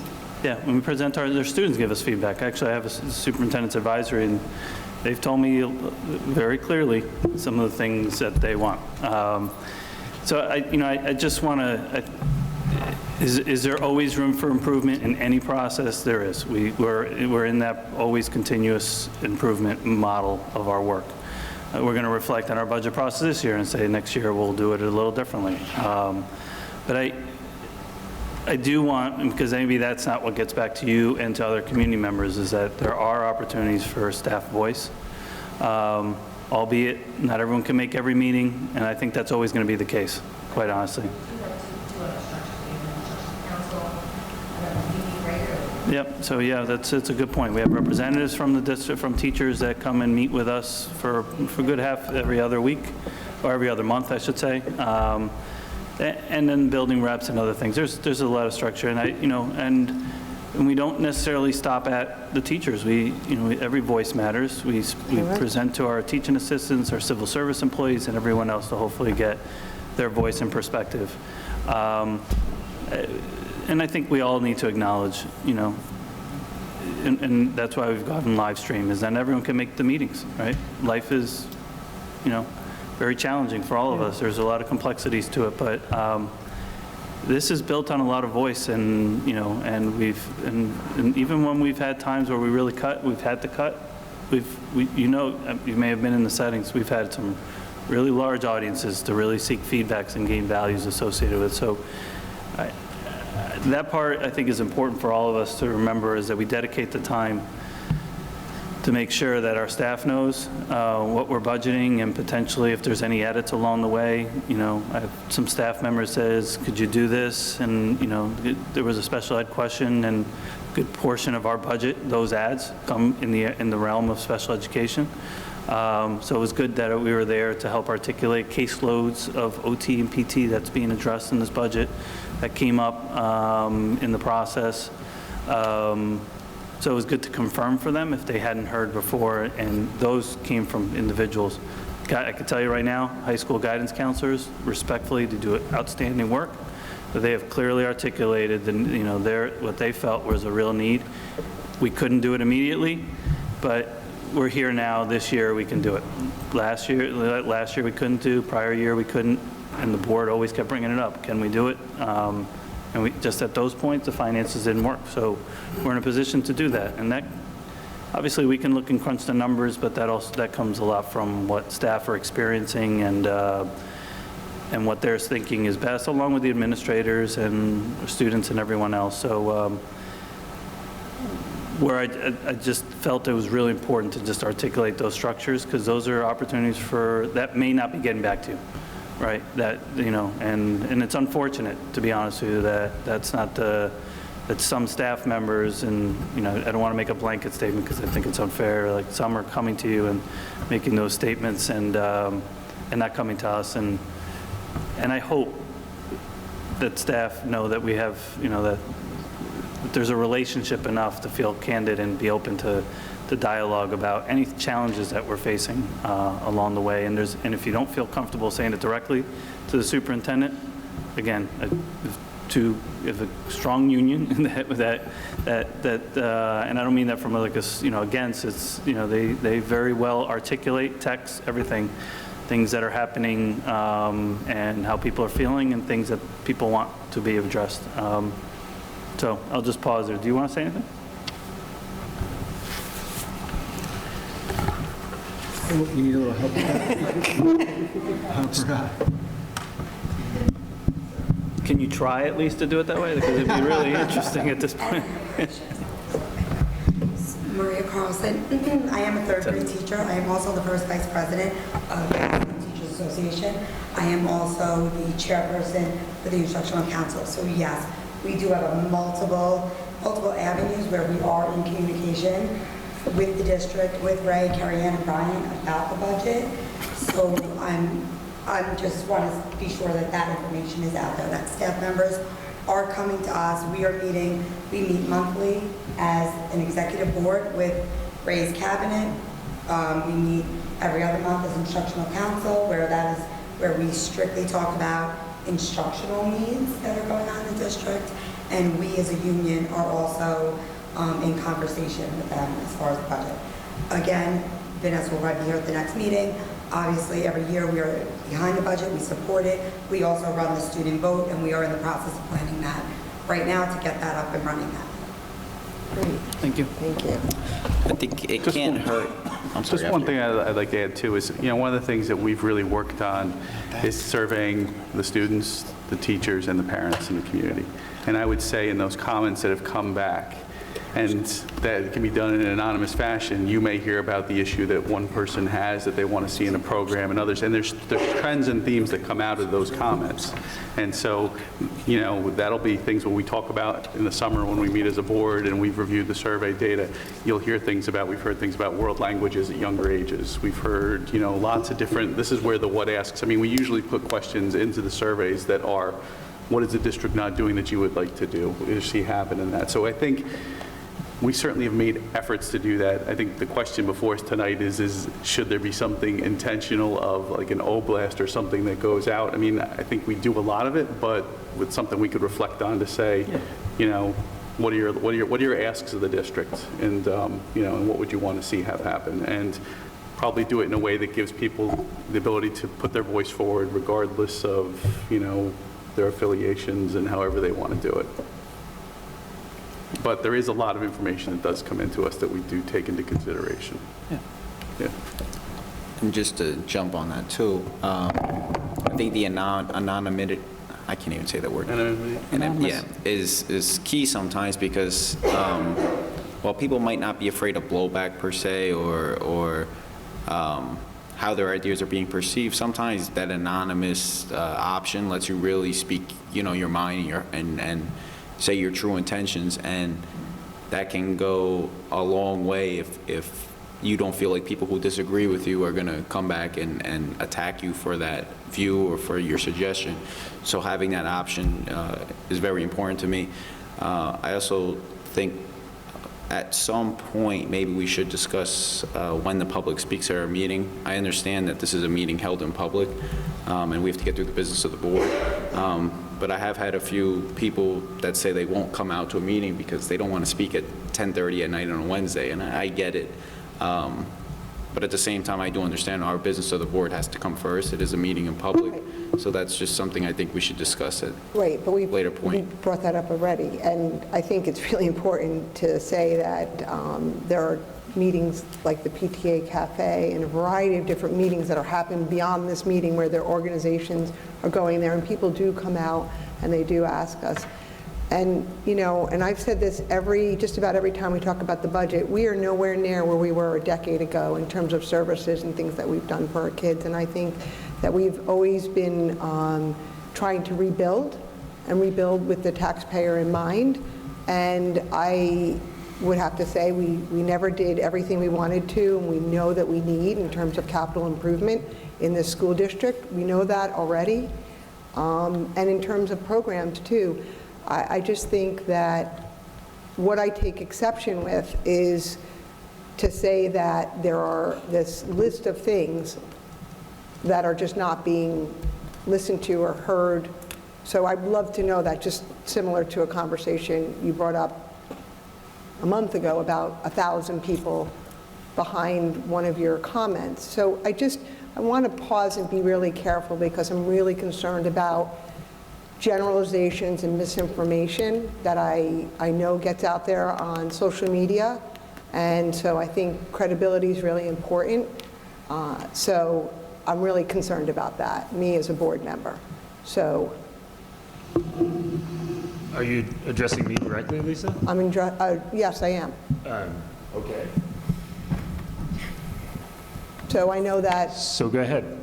Yeah, Address me so directly. I'm saying that I'm concerned about generalization. In fact, you just learned tonight of the structure that we have in place, right? That we had a couple of people just share with you what the process is. Yes. Never had heard of that process before. I'm telling you my experience. And my experience is that I have teachers that my children interact with, and they have issues that apparently don't make it up here. They have wants and needs that apparently don't make it up here. That's my experience. Right, and your suggestion, and you suggested a public meeting to bring that out. That was one portion.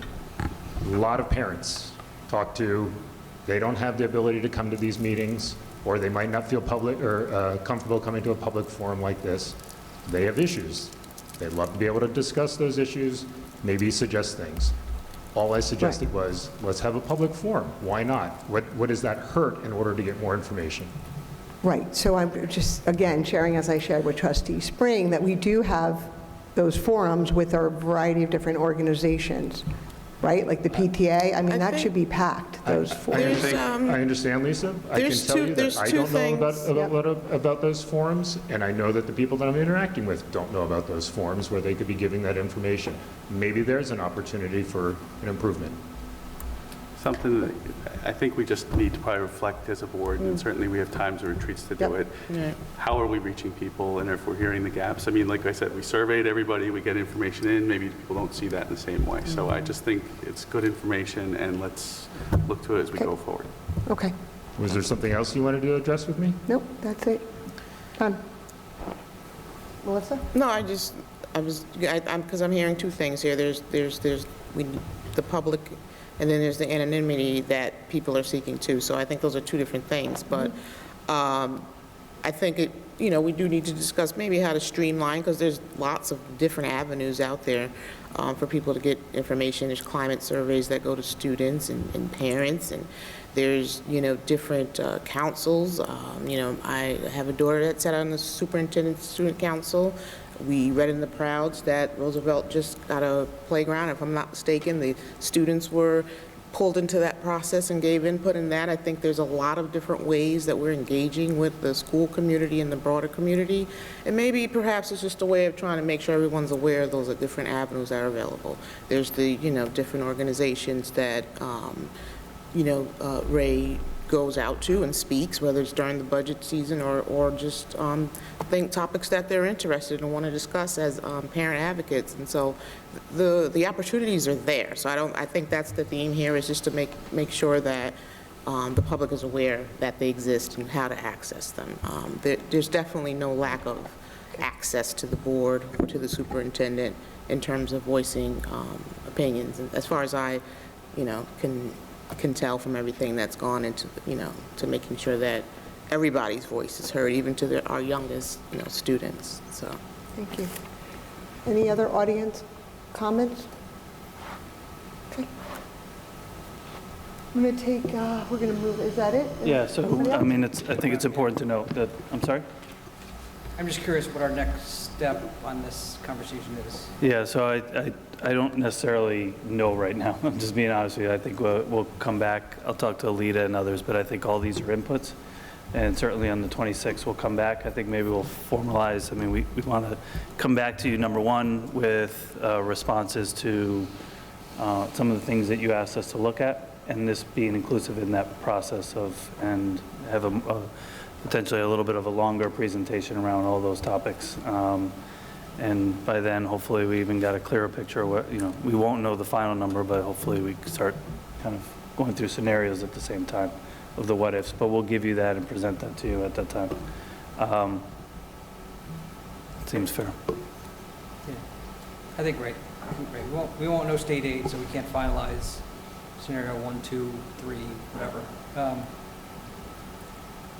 Right. And I guess my request is really just an addition of what we talked about on Saturday. I was just thinking through. To me, it's your what else, what would be next list to some extent, to just not limit yourself to give us another X list so we have it. And my thought process is just that, is that we come back to you with those what-ifs and carefully look at some of the areas that Lita said, along with others, along with areas that you asked us to look at, and some community members asked us to requested that we look at as well. And then we'll come back to you with, I guess another refinement of this budget. And if there's again, we don't have a lot of time, so I was thinking like Diana's comment about college trips. Yeah. I don't think we can necessarily work that out in 2 weeks, but if there's a way to do a placeholder to just say, we're going to allocate some bucket of money for a certain, MBK related projects or something, I'm open to a placeholder that says, here's what we may spend. And if there are things that we're saying that sound good and, but just administratively, it just thinks too much to take on so quickly, then I'm open, I'd love to know that. Something I or someone else said, sounds great, you'd love to do it, but you just don't think it's feasible for, given that maybe it's, Sounds like it'll be a maybe it's robust- next year. Even if we had the money, maybe it's still next year just Right. because we don't have the bandwidth to. That's fair, and thank you for that. Are you move to the next? Okay, great. All right, I'd like to take a motion to vote on resolutions 5.1 through 5.6. So moved. Second. 5.1, resolution urging the state legislature to reject the governor's proposals to consolidate state aid categories into foundation aid. I'm going to read that.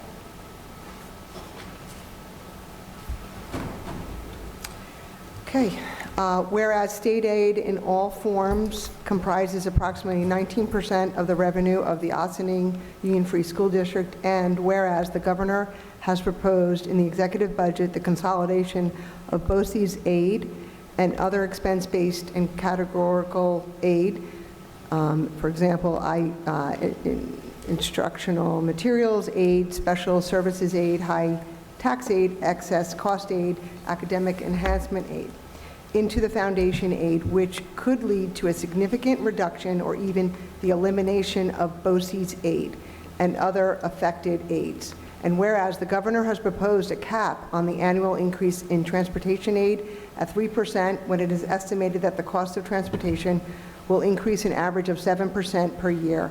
And whereas the governor has also proposed a new tier for building aid, which will result in a lower building aid ratio for the reimbursement, as well as the restriction on outdoor projects such as turf fields and driveways. And whereas the governor has further proposed delaying the payment of building aid, which will cause additional hardships on school districts, and whereas the financial stability of the Ossining Union Free School District is due in large part to the partnership between the taxpayers of the school district and New York State in the form of state aid.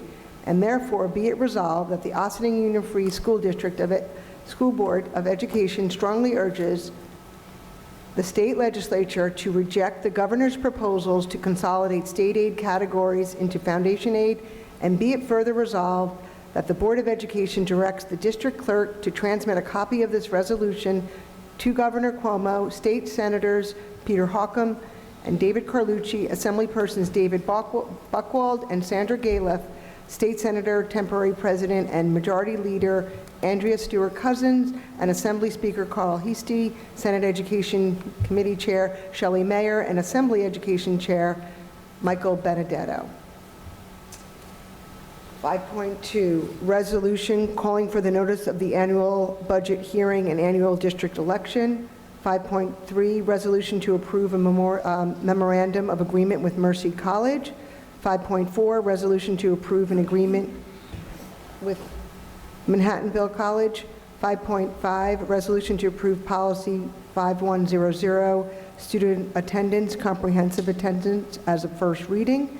And 5.6, resolution to approve agreement with employee number 05284.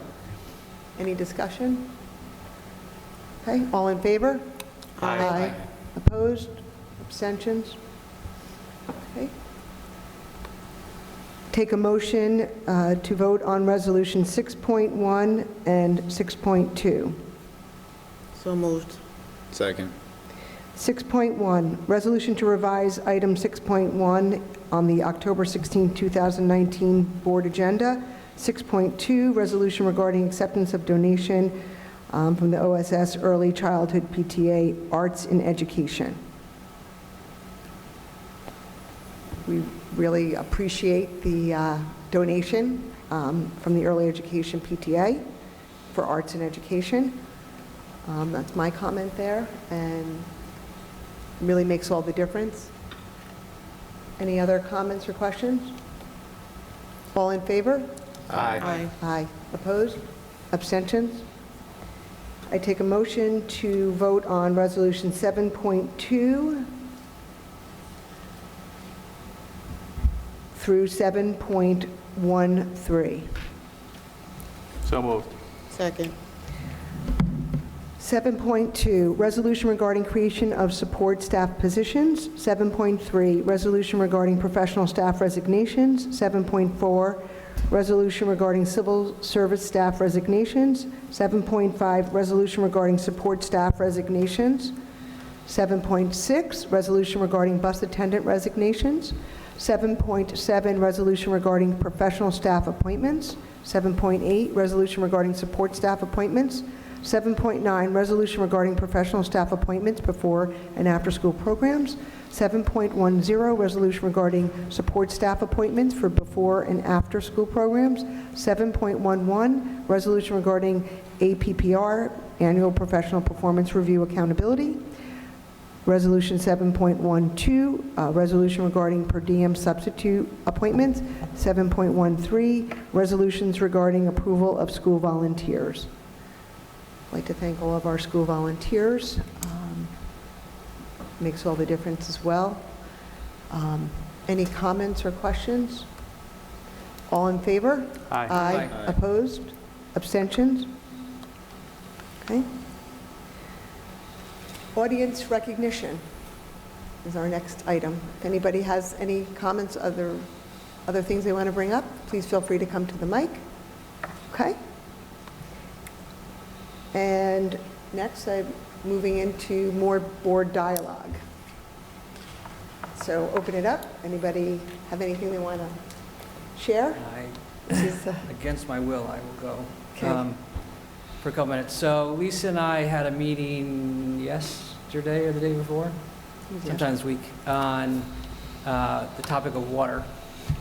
Those of you who've been around a while, you're familiar with this topic. So I'll give you a quick synopsis. We met with Dana Levenberg from the town, Victoria from the village, Karen DeTore, and Maddie, whose name I can't remember, also in the town. So this is a topic for newer board members that was on our plate 3 or so years ago, 4 years ago. It's an issue they're dealing with. Basically, the primary water plant that provides water to the town and village of Ossining is on a property. It's in the town, but it's owned by the village. And for some quirky reason, because it's New York State and no one knows why, it pays school tax. Pretty much the vast majority of water properties around the state are municipal and don't pay school tax. But this one, and if it was village property in the village, it wouldn't pay school tax, and if it was town property in the town, it wouldn't pay school tax, but only because it's village property in the town, essentially. It was never exempted. So it's been this way forever, not really an issue that anyone's noticed, but there was an issue that they're doing a lot of work on the water facility, and because the way we assess property values, the value of the water property is going from something like $6 million to $70 million. Not that anyone's going to buy a water plant, but that's what happens. So because the way assessments turn into school taxes, the school taxes, which are now I think are like $100,000 at $6 million to that property and get spread out over everyone, would become like $1 million. And because of that increase in the water property paying the school tax, everyone's water bill would go up a lot because the water bill is now including more school tax. Now to the district, it doesn't matter who's paying the tax. We collect the same amount of money, whether it comes from the water bill or the residents. It's not anyone collecting more money. It's just how it's coming. So they came to us a couple years ago, and it was a whole discussion that they would like us to exempt the water property now while it's $100,000 so that the issue doesn't linger and the tax becomes $100,000. And to me, the issue would become people's water bill would go up and they would start calling the water company, and the water company would say, well, you're paying a lot of school tax in your water bill. There's nothing, go back to the schools and tell them to exempt us, and it's going to come back to us. So I think that's the key background. We got into the numbers, and the problem is there's no perfect scenario where everyone is equal as if no change was made. And you can even argue in the current setup, some are getting a few bucks more than others as a result. But because our school district represents so many municipalities, if you do something for, say Ossining, it's going to affect it could affect Briarcliff, Yorktown, and Newcastle residents in a slight distribution. So they ran the numbers.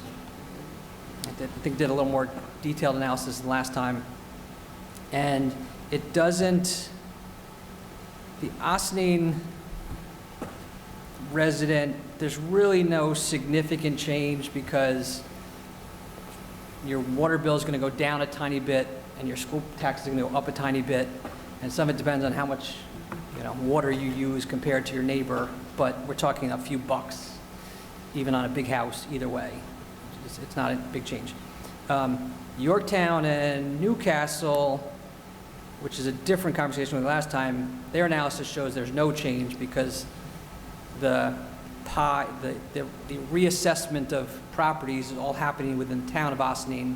It's not affecting, there's no reshuffling of values within Yorktown and Newcastle.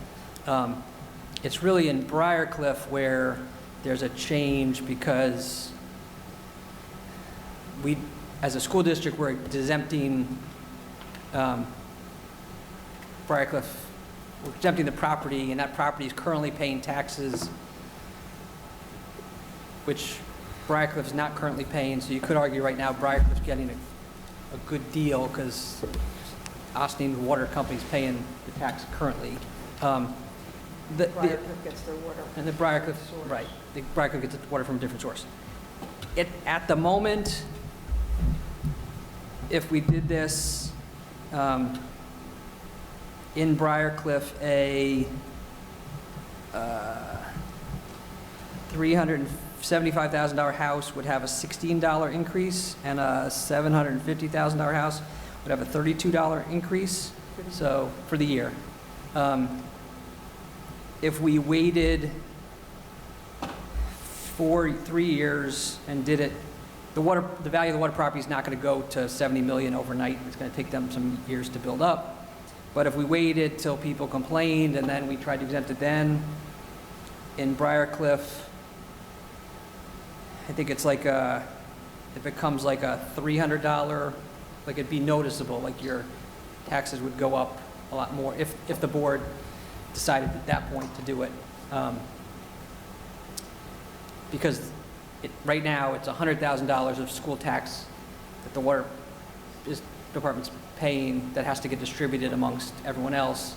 If you wait till it's $1 million, it has to get redistributed. It's going to be a lot more noticeable. So I think that's the essence. And also the water plant property is depreciated, so it's not like it's something, well, we kind of talked about it. It's going to be a moving target. Like, it's going to be $1 million, and then over time, it actually will go down because the water property value will be less over time, so their assessed value would decrease. So at the end of the day, I'm going to oversimplify it as it doesn't make sense for a water property to be paying school tax, like just conceptually, obviously not providing kids. Every other government building, municipal building in the area doesn't pay school tax. If it was simply a village property in the village, it wouldn't pay school tax. It's just some fluke that no one was around when it was done to know if there was any intent. It's not a decision we need to make this second. They still,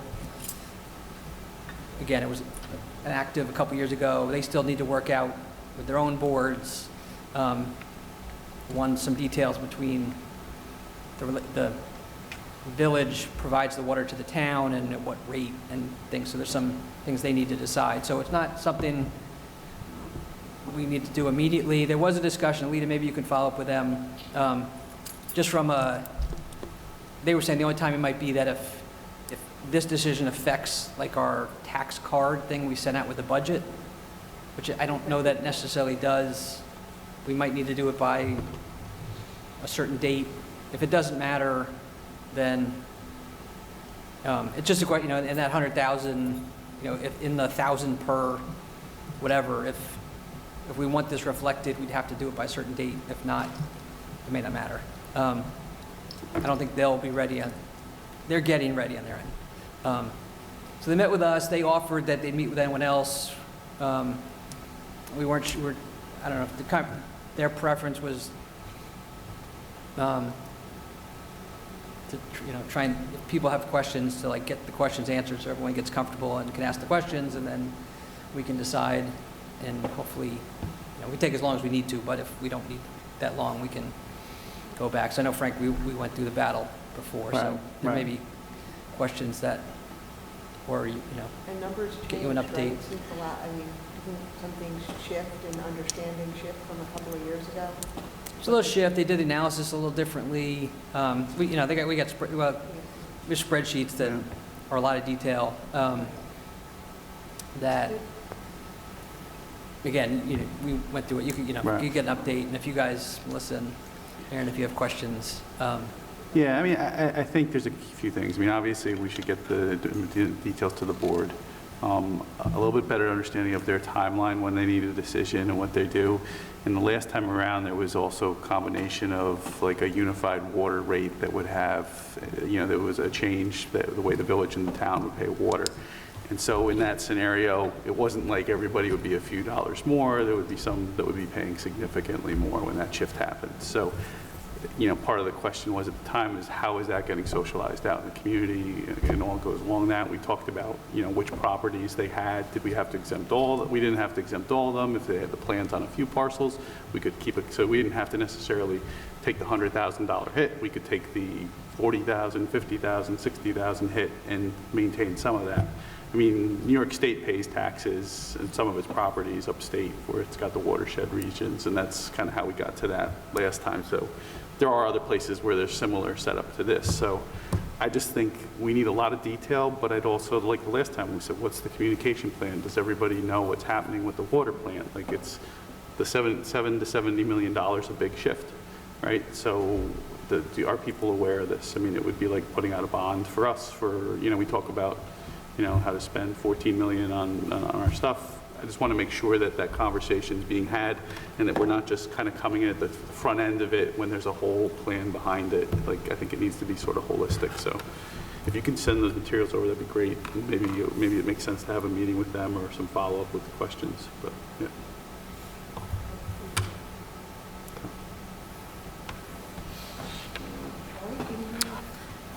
Just a quick committee update. The District-wide Equity Committee had the final meeting of the year last week. We basically reflected on the 4 years that we have been putting into the efforts here in the district to, implement some of the changes that have been occurring. I'm excited to see the partnership that, if you will, or the cohesive, I guess you would call them, meetings that will occur with the broader community in the future that are still being planned out. And I think it's worth saying that the broader community does look to the work that the School District Equity Committee has done as a very positive influence, and the leadership are, people that they're looking to learn from, and how this can be brought to the broader community and kind of bridge the two together in some way. We did also reflect on, kind of where do we go from here type of discussion, and we kind of touched on it briefly in some regards on Saturday, surrounding, how do we try to infuse this work into curriculum. And so I'm excited to see how, we kind of dig down into that and get some ideas of how we can start to go to that next level of our equity work and start to, implement some kind of foundational approaches to the work that we're doing, the great work that we're doing. It's inspiring, many within the district and within the community on, how to, just bring this to fruition and just make it a implemental part of our being here. So that was exciting, especially reflecting on the fact that, it's been a 4-year, it's been longer than that, of course. 4 years is just a drop in the bucket to, the work that's gone into this district to make it an equitable district. So, but we, specifically were focusing on the past 4 years, that this particular culmination of the Equity Committee and all the efforts that have gone into bringing it where it is today, which is remarkable. So just wanted to point that out, and looking forward to seeing how it expands. Thank you. Thank you. I just think it's worth mentioning all the work that's being done by the district and others surrounding the coronavirus and preparations. I know our cabinet here has done a lot of work to plan for continuity. I know Dr. Sanchez has been on, we had our BOCES meeting last night. I've heard a lot of behind the scenes of what's been going on, but there's been a lot of time and energy and effort put in above and beyond the regular school day in terms of this. And obviously with the concerns out there, we're in sort of an uncharted waters, and so I appreciate the efforts and care that are going into this, because obviously the community is very concerned, as the whole state is. There was a couple things that were done at the meeting, my meeting the other night, in terms of a state of emergency was declared. It opens up some possibilities for procuring things, changes some of the regs around that. We may want to be out in front of that, pass a resolution around that, supporting, allowing for that to happen. And then the other piece is just we may need to look at, if we have to do something outside the norm, we may need to bring in people that we may want to look at an MOU or something with some of our bargaining units for work that we might have to have done on an emergency basis. Just a possibility as things come up. But I appreciate all the time and energy that's going on and all the information that's being shared. If anything I've heard over the past few weeks is wash your hands regularly. So I came into the building, I washed my hands. I leave the building, I wash my hands. Wash your hands.